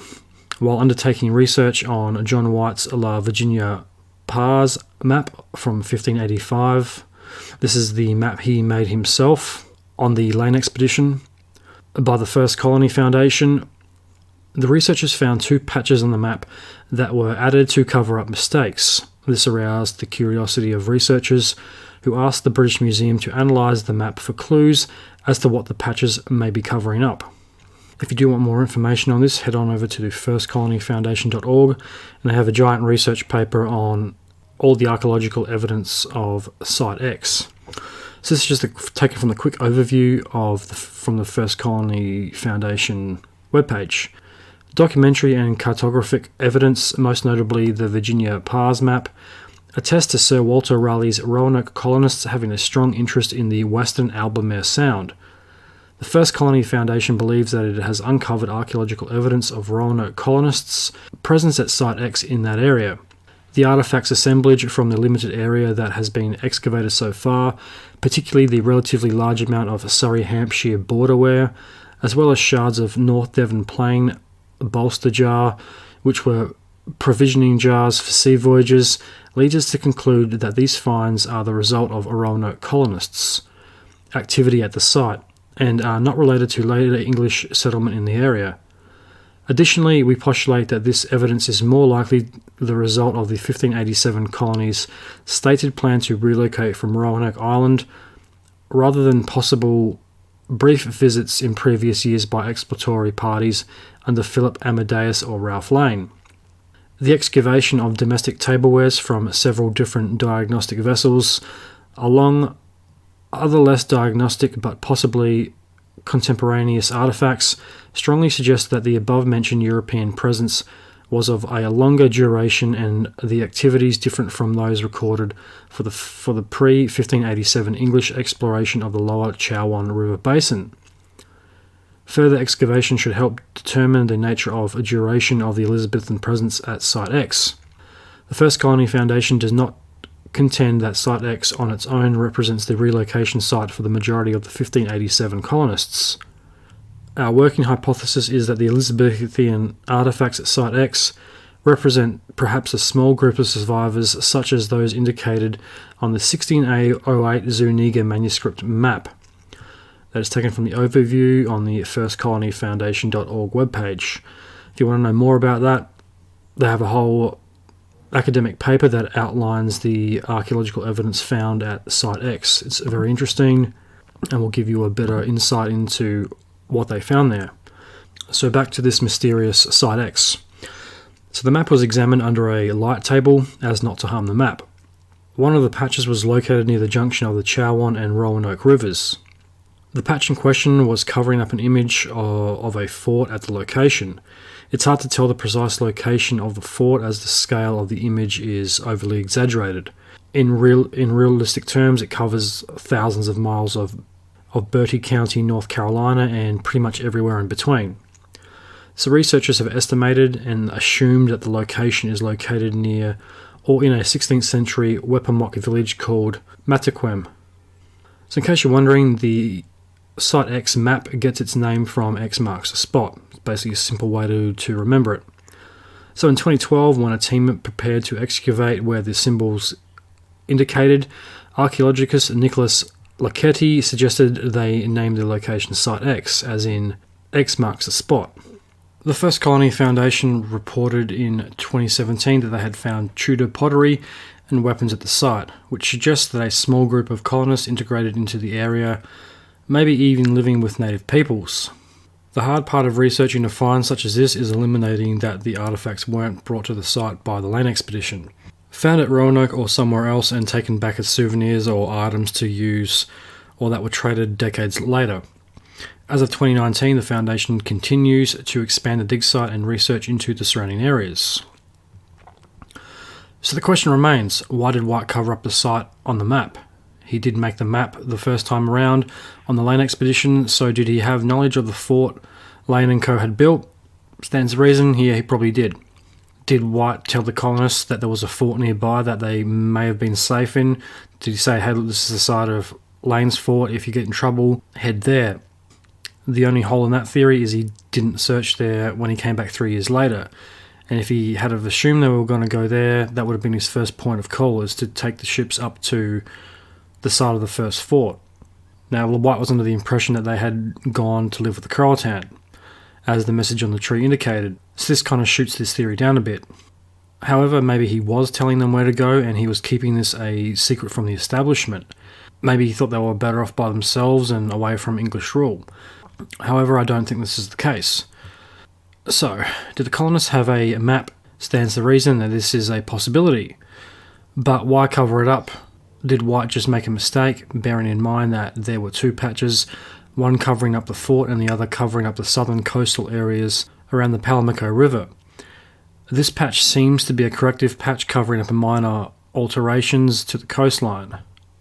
Then again, this is not really that uncommon. Maps back in the day were very expensive and time-consuming to produce, so if you made a mistake, you weren't just going to rip it up and start again. You're going to put a patch over it and keep going. You're going to repair the mistake rather than start again because it just took too damn long. So this is an excerpt from the firstcolonyfoundation.org. There is no visible tear or cut in the paper under the 2 small paper pieces the researchers call patches. It was common for artists at the time to make corrections to their work by placing clean pieces of paper or patches over areas they wish to change or redraw. The northern almost square patch number 2 covers an area of Albemarle Sound where the Roanoke and Chowan rivers join. There is only a slight correction to the coastline on its upper surface, but beneath it, on the original surface, is the possible fort symbol, which is visible only when the map is viewed on a light box. The southern patch number 1 covers initial sketches of part of the Palomaco River, depicting its northern shoreline with ships sailing past. Here the watercolour image on the patch makes corrections to the drawing of the shoreline and river channels and the placing of some of the villages. Comparison of these changes to a sketch map sent back to England during the 1585 exploration may offer clues to the location of the important Algonquin town of Secoitan. So that was a excerpt from the firstcolonyfoundation.org. However, the spanner in the works with this theory is it wasn't that safe. The fort was in an area that wasn't really that secure. It wasn't as safe as Roanoke Island. It didn't have the advantage of having water all around it and an easy escape route to the ocean and to the surrounding rivers. So Lane's crew had left for a reason. They had pissed off the locals and tensions were escalated to the point that a small war broke out between the two sides, sending a group of civilians back with limited food, supplies and weapons, not to mention a lack of soldiers or men-at-arms, as opposed to Lane's company, who brought mainly fighting men, would have been a recipe for disaster and would have in most cases been a death sentence for the colonists who chose to settle there. There's been English pottery found at Site X and artefacts from the time period, but like we've seen before, this could have been brought there through trade. It may have been found or taken there at a later date by another group of settlers or explorers. The pottery found is very common and was made right up until the 19th century. The question remains, were they desperate enough to attempt to live there? Did the relationship change between the locals? Maybe they just saw them as innocent colonists that needed the help. Maybe they differentiated the two groups. Maybe they saw them as genuine colonists, mostly unarmed men, women and children, as opposed to Grenville and Lane's expedition, which was mainly made up of soldiers and fighting men. Or maybe it was just a simple stopover while a more suitable settlement was found. Maybe they saw it as a relatively safe haven that they could get their bearings and recuperate while a more suitable permanent location was found. And who's to say, maybe the Native Americans in the area didn't bother looking for them there, or knew that the site was abandoned and never bothered sending scouts out. Who knows? Any one of them could be true. Could be true. So that's pretty much the conspiracy section over and done with. A little fun fact, the tree with the inscription Crow carved into it was located 3 miles from the settlement. It wasn't located close by like a lot of the accounts seem to suggest. Before we get on to the next section, there's one more thing I would like to highlight about the state of living conditions. Another reason it was so hard to gather food and survive where the colonists landed was due to the worst drought in 800 years. Climatologists and archaeologists found that an extreme drought happened in the same year as settlement attempts, the years of 1587 and 1589. Unsurprisingly, this had a pretty devastating knock-on effect to the tribes and the locals. If the settlers couldn't produce food because of a drought, there's a very, very high chance that the Native Americans couldn't either. So growth rings on bold cypress trees revealed that it was the worst growing season out of the entire 800-year period. This also backs up what the Croatoan and other tribes in the area had feared about their food supplies. Alright, enough about that. Let's move on to the myths and legends section of the podcast. This is part 3. During 1937 to 1941, a series of mysterious inscribed stones were found around in the Dare County area. The stones tell of the journey of the missing colony and ultimately what leads to their misfortune in the years following, White's return to England, and their deaths. The stones are claimed to be written by Eleanor Dare, Virginia Dare's mother and the members of the Roanoke colony. There have been a total of 48 stones found so far, a majority are seen as fakes or modern-day hoaxes. Brenner University has studied and catalogued the stones and have found a common narrative to the account. Pretty much all of the stones in the collection are personal messages that appear to be from Eleanor Dare to John White, her father. The story on the rocks outlines the events of 1591 to 1603. The survivors moved from Roanoke Island to the Chattahoochee River Valley, modern-day Atlanta. A man by the name of Lewis E. Hammond in 1937 claims to have found this first stone near the Chowan River. This leads to the second stone that was supposedly marked the site of a mass grave. This leads to an extensive search for more stones. Curious thing about this is there was a further 47 stones found after the first stone, but the other 47 stones were found after a reward was offered for more information on the stones, which unfortunately damages the reputation of what might be the only legitimate stone, if any at all. All of the other stones were eventually traced back to a Georgia stonemason named Bill Eberhard. By 1941, all the stones were discredited as hoaxes. So it looks like old Bill pretty much produced a whole bunch of fabricated stones to cash in on the reward, more or less. The only stone in the collection that may be authentic is the first stone. It is different from the rest due to its linguistic content and by a chemical analysis that was undertaken on it. The stone is still up in the air as being 100% genuine, as it cannot be proven or disproven not to be. For some more information on the Dare stone, I'm going to read an excerpt from the Brenai University's website, brenu.edu. The famous and some infamous Dare stones have been a part of Brenai University lore since the late 1930s. It's a collection of a large number of engraved rocks that emerged at the height of the Great Depression, purporting to solve the mystery of the lost colony of Roanoke, a group of settlers on the island off the coast of North Carolina that disappeared without a trace in the late 16th century. Although most of the stones are generally regarded as artifacts or artifice, the first remains of the great interest to historians and archaeologists. It appears to be a message from one of the colonists, Eleanor White Dare, to her father John White, the colony's governor, who returned to America from a 3-year trip to England to find his daughter, son-in-law and granddaughter missing along with all the others he had left at Roanoke. The stone, regarded by most authorities as the only Dare stone, surfaced in 1937. California man found it while driving through the Carolina coastal region. He delivered the 21-pound rock engraved with strange markings to the history department of Emory University. Through a curious series of events, the stone wound up in possession at Brenai, thanks to the curiosity of Emory history professor Haywood Pierce Jr., who was also vice president of Brenai and the son of the school's owner and president, Haywood Pierce. Conflict of interest there.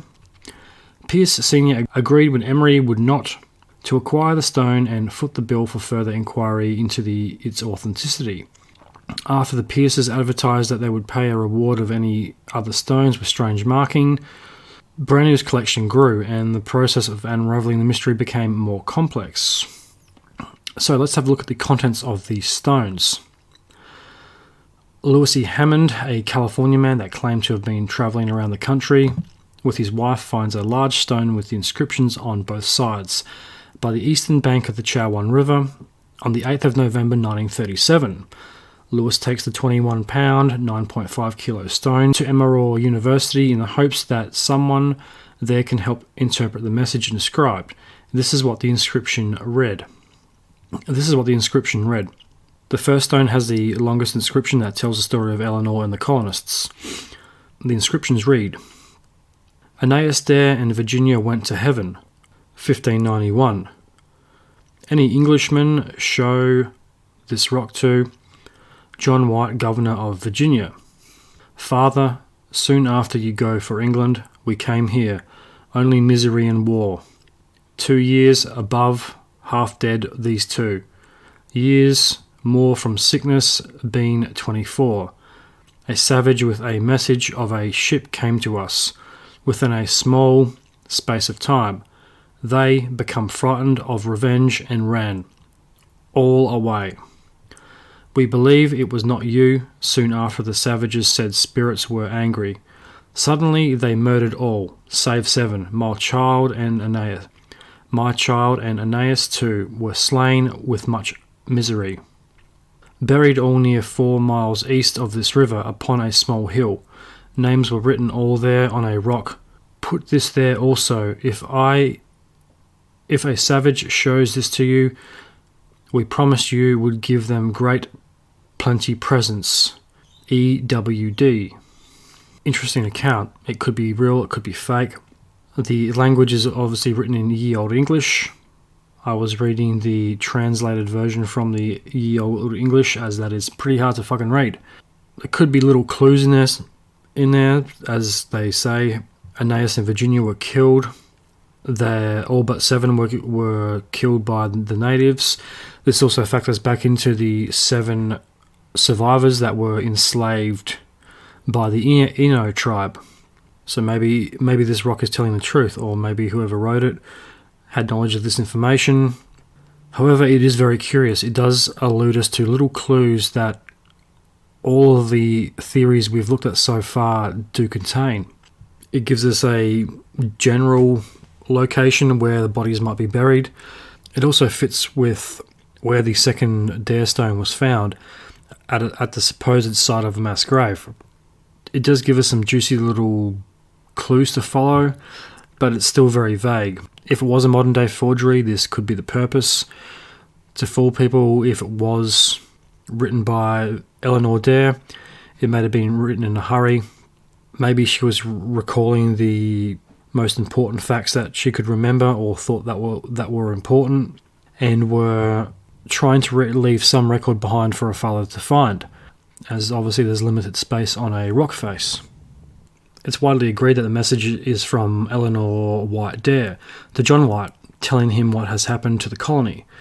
Several professors at Emory University, one of which a man named Hayward Pierce Jr., we will look at that connection with him in a minute, went with Hammond back to the location of the stone.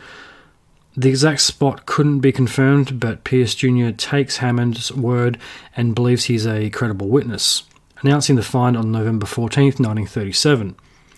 He publishes the find in the May 1938 issue of the Journal of Southern History.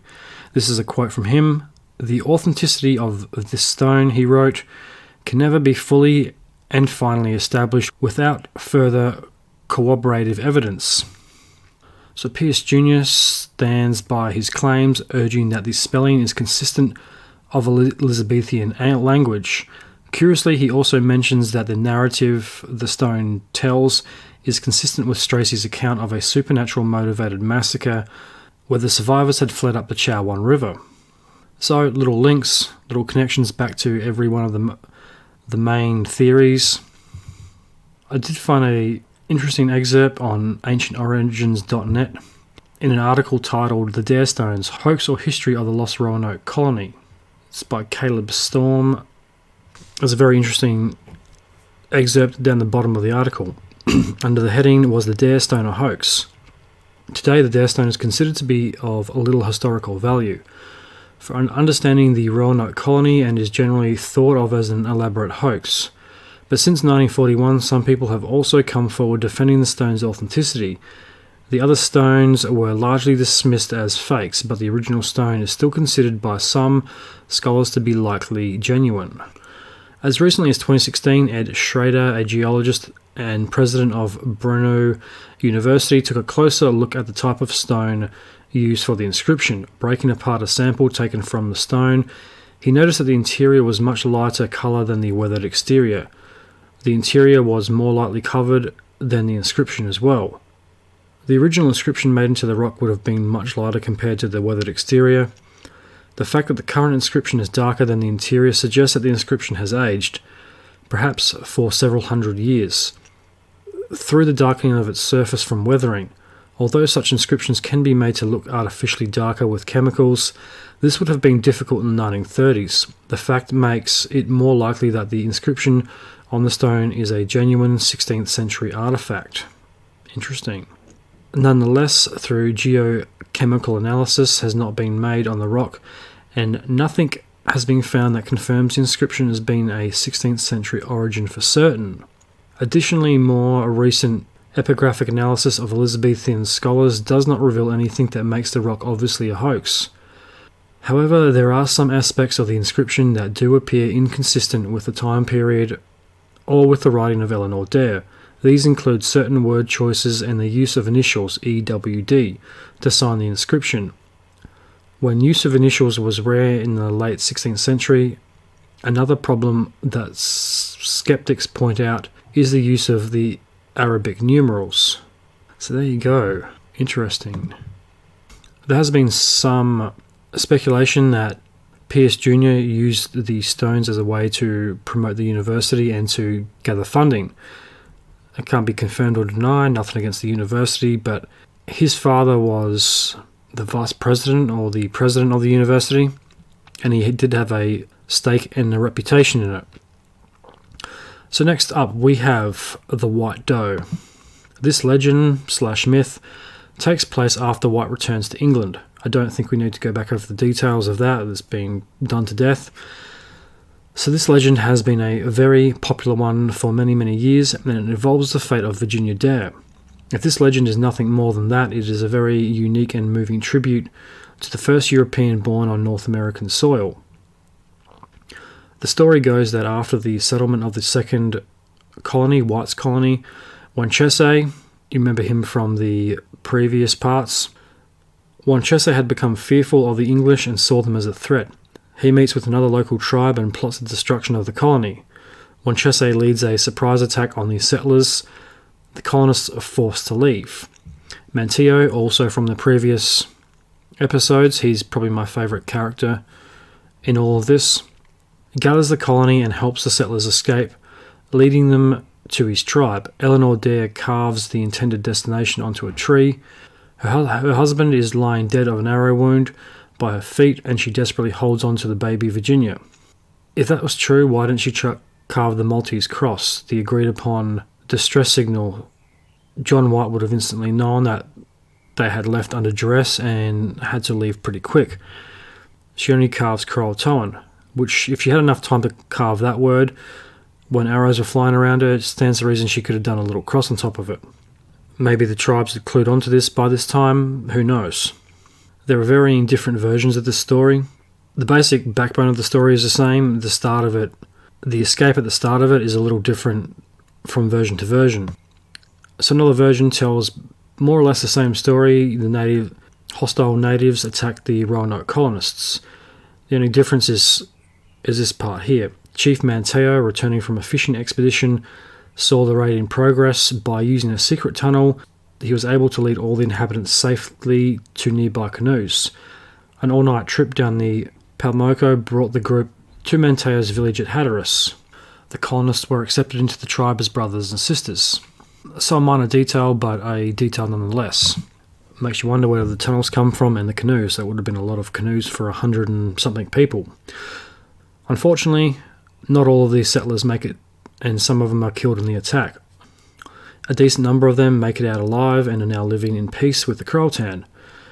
Virginia grows up to be a beautiful maiden. Her natural virtue and grace had made her an example to everyone around her, North American and European alike.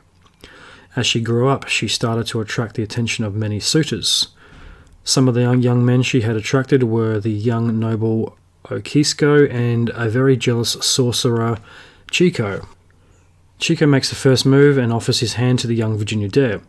Unfortunately for Chico, Virginia isn't impressed by his advances and refuses him.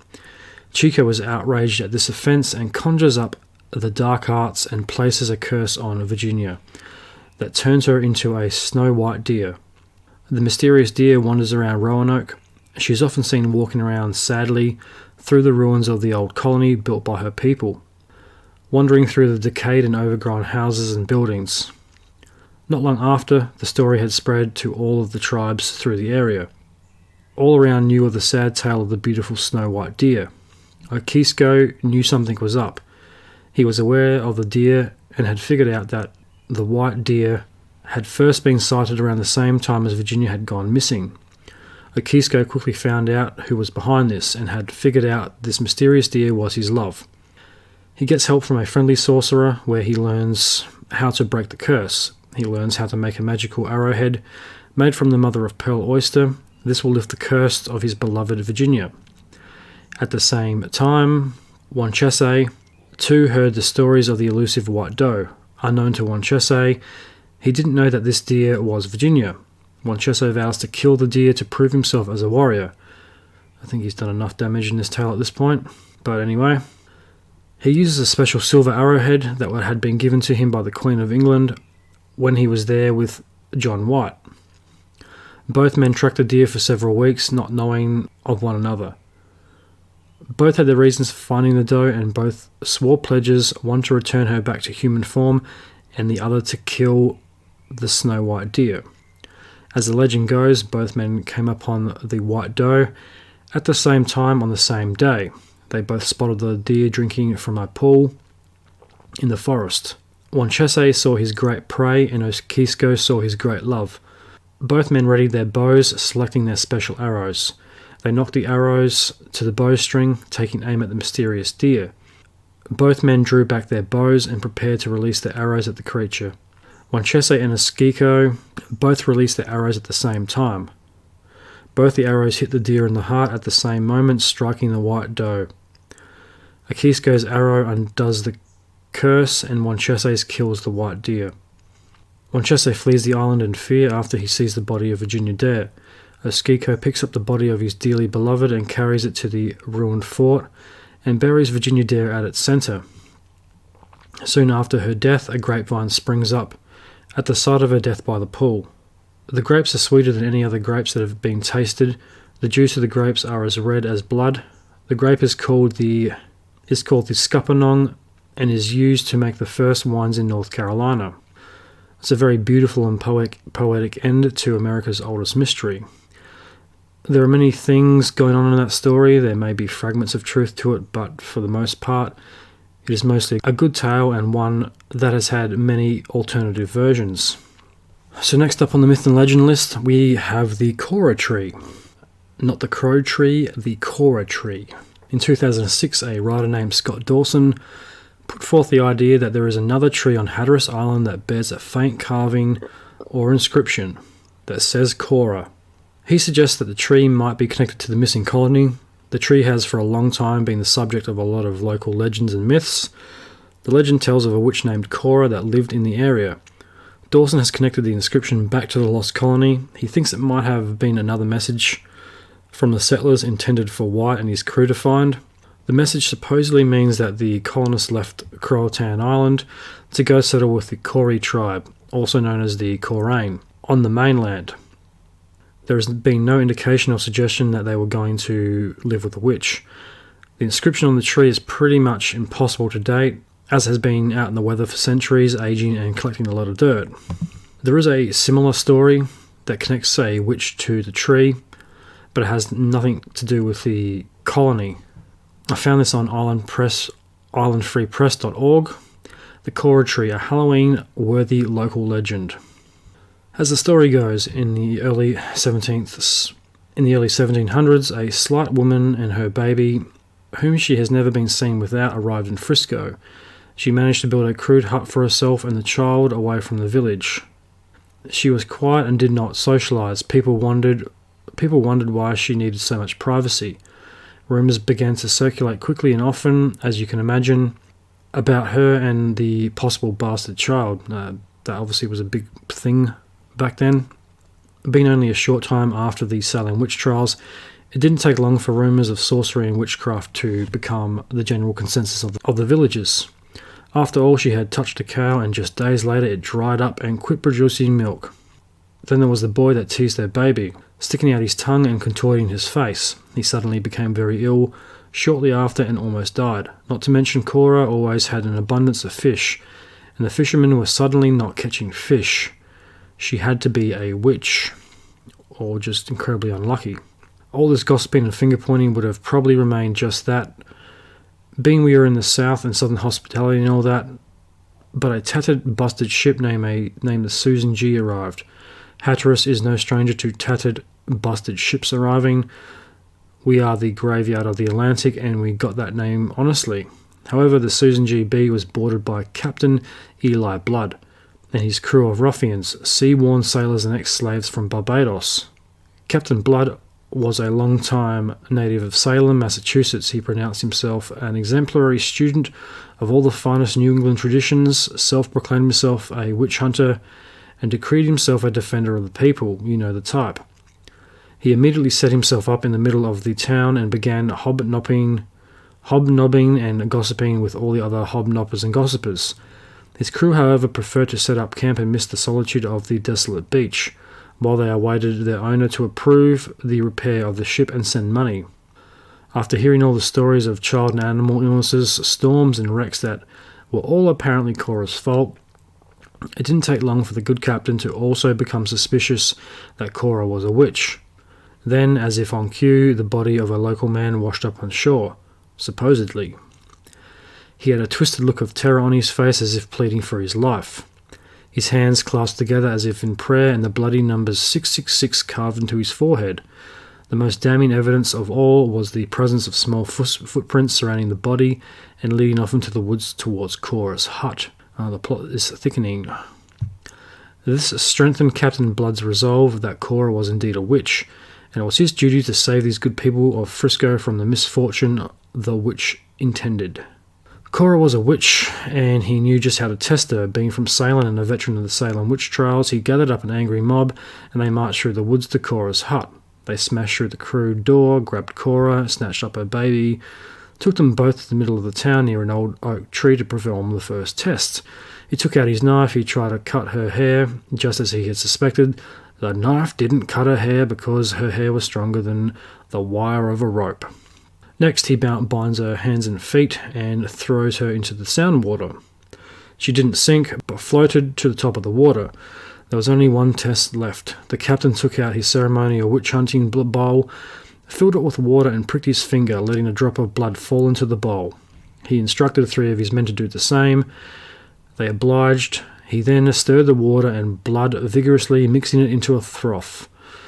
He gazed into the bowl, satisfied with the outcome. He instructed the other men to do the same, and confirmed what he saw, the face of Cora and Satan. Well, how the hell would he know what the devil's face looks like? Unless he has seen it himself, which also would implement him as being some type of warlock. Cora's fate was sealed, as all the men agreed they had seen the same as the captain.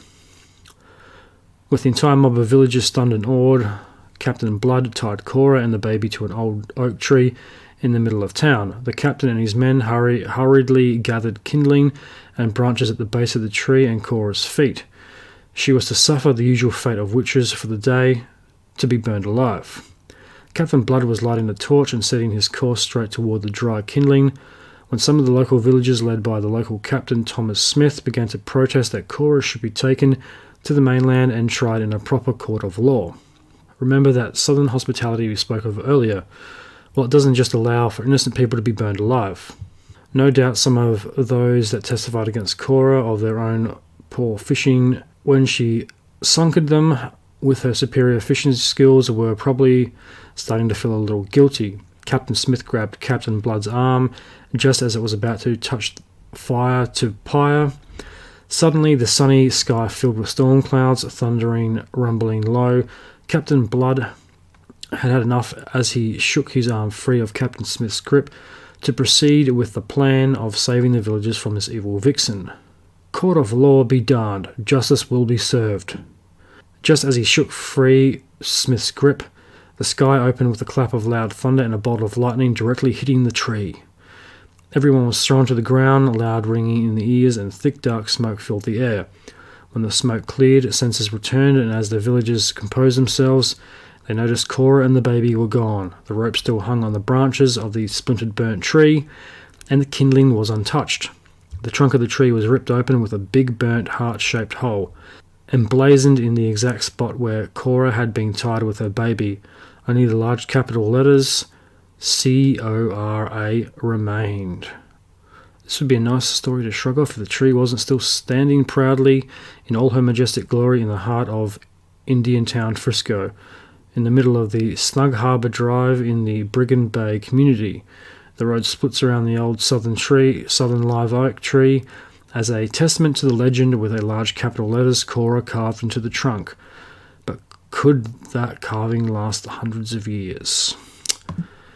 Yeah, very interesting. Make of that what you will. There's probably some truth to that. Or it could just be a good folk tale. That also sounds like it happened quite some time after Roanoke. So that kind of disproves Dawson's theory. If it did come at a later time, then obviously that it was not intended for white. It just so happened that someone called Cora carved their name into the tree in a similar area. So that concludes the myths and legends section. It is time for a few conclusions as to what befell the lost colony of Roanoke. It's also time to put this tale to bed once and for all. So let's have a look at the most likely outcome. And that is the remaining colonists integrated with local tribes. This is the obvious and most likely choice, as soon as contact had been lost with the colony. This theory was the first one that most people went to. John White believed this to be true, and from what he found at the fort, or lack thereof, didn't see any reason to judge otherwise. Integration may have begun as early as 1586. It really depends on the desperation, the physical state of the colonists, and the circumstances they found themselves in after John White had returned to England. A million different things could have happened to them. Over the course of 3 podcasts, we have looked at the most common, the out there, the strange, and even the paranormal explanations to what might have happened. So let's say this theory is the correct one. It is hard to tell a definitive timeline or an exact year that integration may have taken place. It's generally agreed upon that the missing colony may have assimilated into local tribes around the year 1605. It may be a lot earlier or even a few years later. No one really knows for sure. 1605 is about a decade later, and I don't think they would have survived unless they had joined a tribe. If the colony split up into smaller groups and joined different tribes, they would have assimilated to the point that European clothing, weapons, supplies, food would have all been used up completely.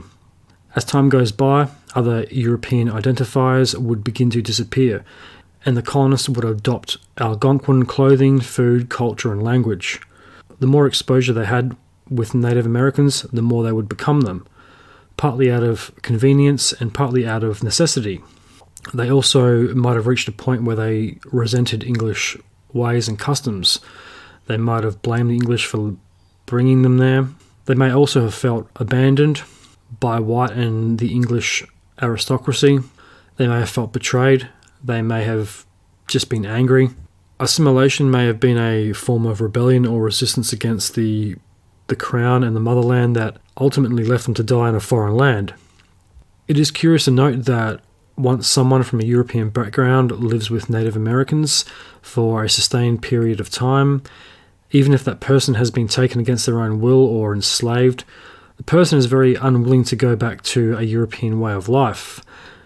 There's a few examples of this scene in later centuries when the Comanche used to take European settlers and adopt them into their own tribes. Even if they were slaves to the Comanches, they were very reluctant to go back to the Western way of life. As in the case of Cynthia Ann Parker, who was taken by the Comanche when she was a girl. She had a pretty rough life. She was rescued by the Texas Rangers when she was an adult. She was taken back to a civilized life, only to return to the Comanches who had captured her. This is seen time and time again. Many other tribes had very similar experiences. So there is something about the Native American way of life that seems to gel well with a lot of people who aren't familiar with it. Maybe that's the way we should all be living, or maybe that's a very euphoric, utopian way of looking at things. Either way, they seem to be onto something. So on the other hand, like we saw with Manteo and Wanchese, more so with Wanchese, he was not eager to go back and live in England. The reverse is true. He saw European society as destructive and a threat to his own people's survival. It wouldn't be too far-fetched to say that a European person that had assimilated into a Native American tribe more than likely probably wouldn't go out of their way to seek reintegration into European society. The same is true for any descendants they might have. They'd be in no hurry to seek out their English relatives or even other English settlements in the area or North America more broadly. In my opinion, this is most likely what happened to the missing colony. However, even if we arrive at this conclusion, it brings up a whole new set of questions. Which tribes did they assimilate with? How far did they go? How long did they wait for white? And how long did they take to integrate? How many survived to assimilate? And who stayed behind and was lost to history? The Croatoan are the most likely candidates for assimilation given their close proximity. Even today, the people of Hatteras Island are widely regarded as the descendants of the Croatoan. Today's Roanoke Hatteras tribe claim ancestry of both Croatoan and the lost colony, mainly through mixed ancestry. So is there a genetic legacy that can be traced back to the first European settlers? This question floated around for many years until 1880, when state legislators Hamilton Macmillan proposed a radical new theory. He claimed the Native American community of Robeson County had surnames and linguistic characteristics that were directly tied back to the colonists of Roanoke. This convinced North Carolina legislation to grant tribal recognition to the Robeson County community in 1885. From then on, they were identified as Croatoan. In 1911, the tribe requested a name change, agreeing on the Lumbee decades later in 1956. There have since been other tribes linked to the colony, such as the Catawba and the Coree. There are a few connections made here, with the Coree. That was one of the tribes that was proposed in Stracey's account to be one of the destinations of the colonists. There were even reports of European-looking natives in the years following the disappearances. Several reports make mention of blonde-haired, pale-skinned, grey-eyed people among Native American tribes. Begin to surface as early on as 1607. Roberta Estes, a computer scientist, has founded various DNA analysis and genealogical research organisations to investigate the genetic links to the missing colony. She started the organisations back in 2005, which continue to this day. It's no surprise that trying to get reliable DNA data can be very difficult given that many centuries have passed. Autosomal DNA is unreliable for this reason, so Roberta Estes tested for Y chromosomes and mitochondrial DNA to gather more reliable data. Evidence is hard to gather because no one has found any bones to test. Only people who claim to have European background can really be tested. There are varying reports on the DNA. Some sources say living descendants have been found, and as of 2019, no reliable data has been found. The television series In Search Of claims there has been some European DNA found in the local population who can trace their ancestors back hundreds of years. But then again, it is a fitting end to the missing colony. It wouldn't be consistent with the history if the answers to this enduring mystery was so easily solved. To this day, the mystery continues. So time for the final part of the show. A quick look at some of the strange and weird disappearances related to the word Croatoan. Most famously of these is Amelia Earhart. I mentioned on part 2 of the Croatoan Mystery that the Croatans believed in spirits, especially earth and nature spirits. So maybe these modern disappearances have something to do with it. When the word Croatoan appears, people have a tendency to disappear. We're going to start off with an object and not a person. In 1921, an abandoned ship ran aground near Hatteras Island. All the crew had vanished, and on the last page of the logbook, the word Croatoan was written. I couldn't find much on about the logbook entry. The closest thing I could find was an account from 1921. I got this from the nationalparks.org. The Legend of the Ghost Ship, Carol A. Deering. The best mysteries are those that may never be solved. When the Carol A. Deering was discovered in 1921, its crew vanished. Its hull ran aground on the treacherous rocks on Diamond Shoals. Speculation run wild. The speculation continues to this day, and no satisfactory explanation for the crew's disappearance has ever been proven. I do like ghost ship stories. They're very creepy, but they're also very alluring for some reason.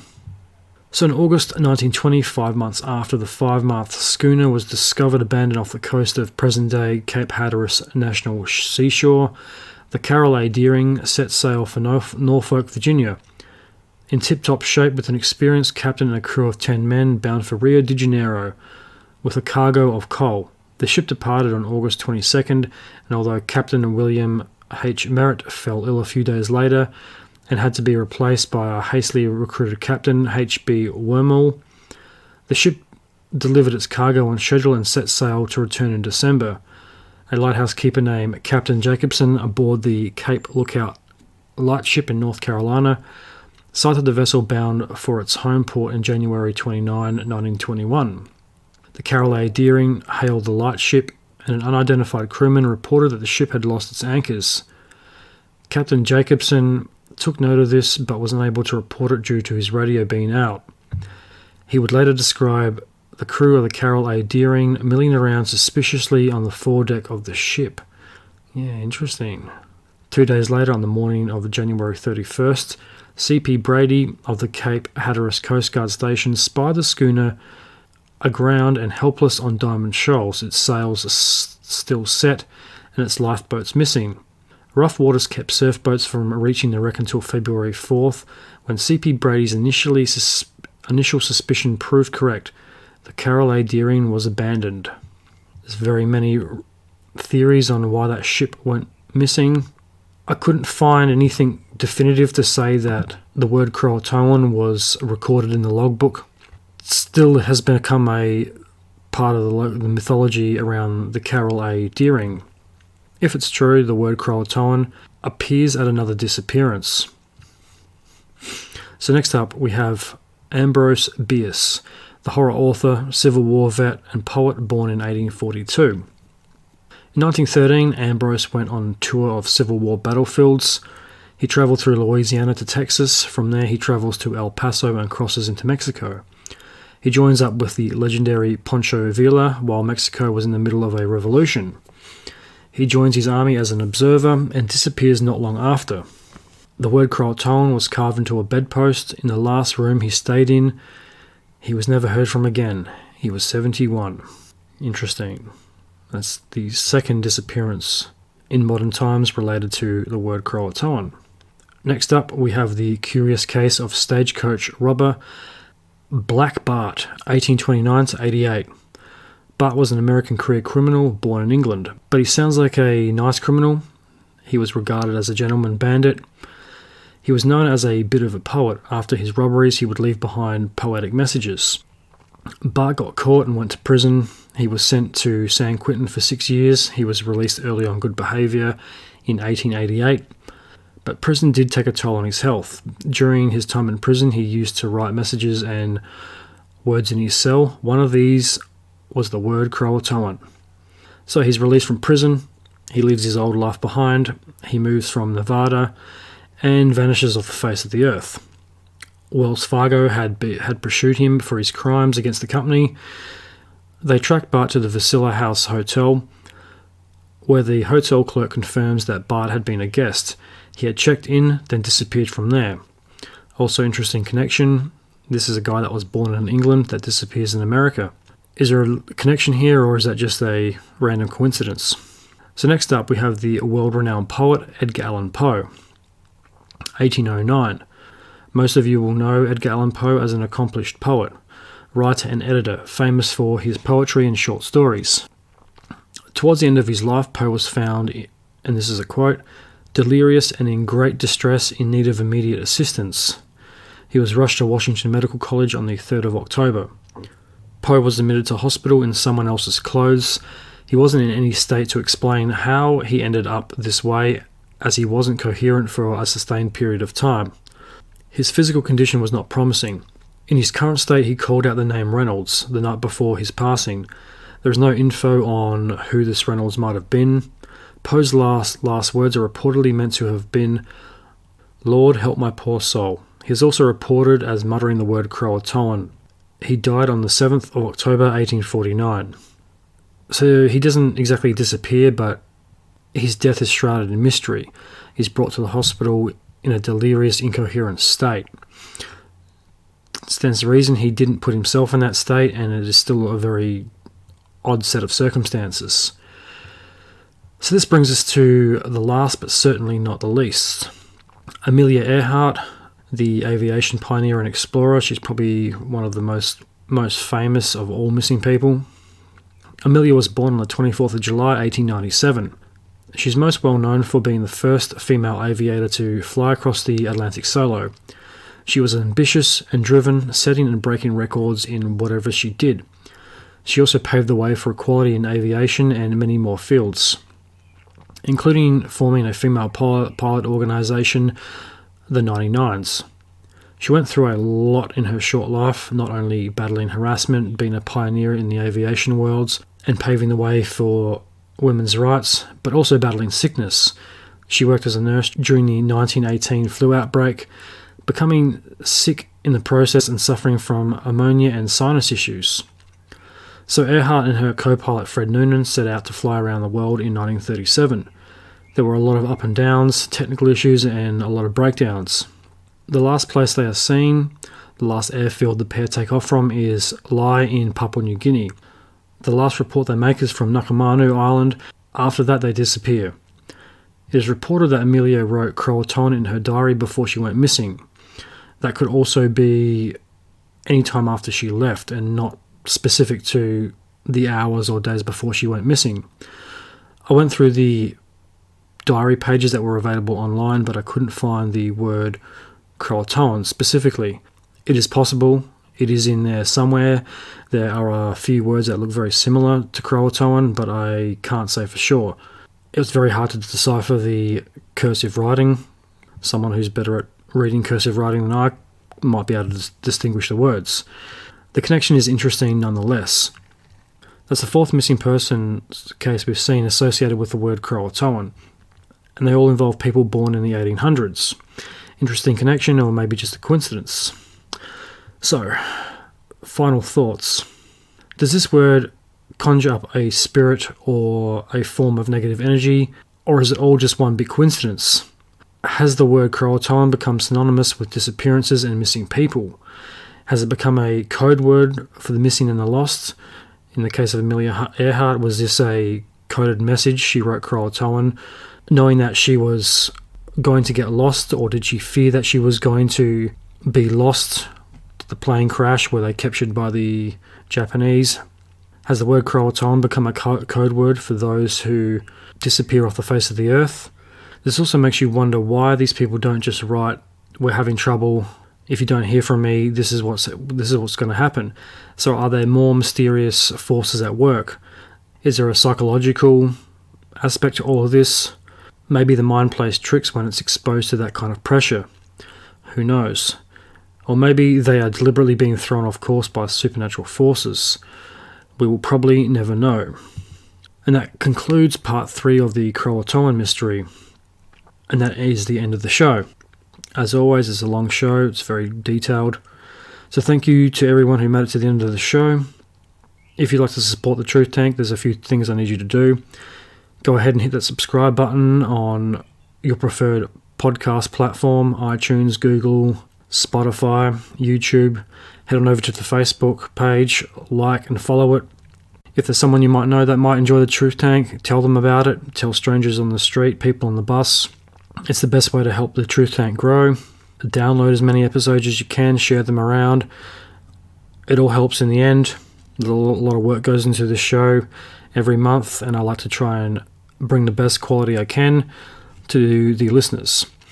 So once again, thank you everyone who listened. Thank you everyone who subscribed to the podcast and to the Facebook page so far. Keep it up. So coming up on the next show will be the Truth Tank's first ever Christmas special. This will be the final show of 2020.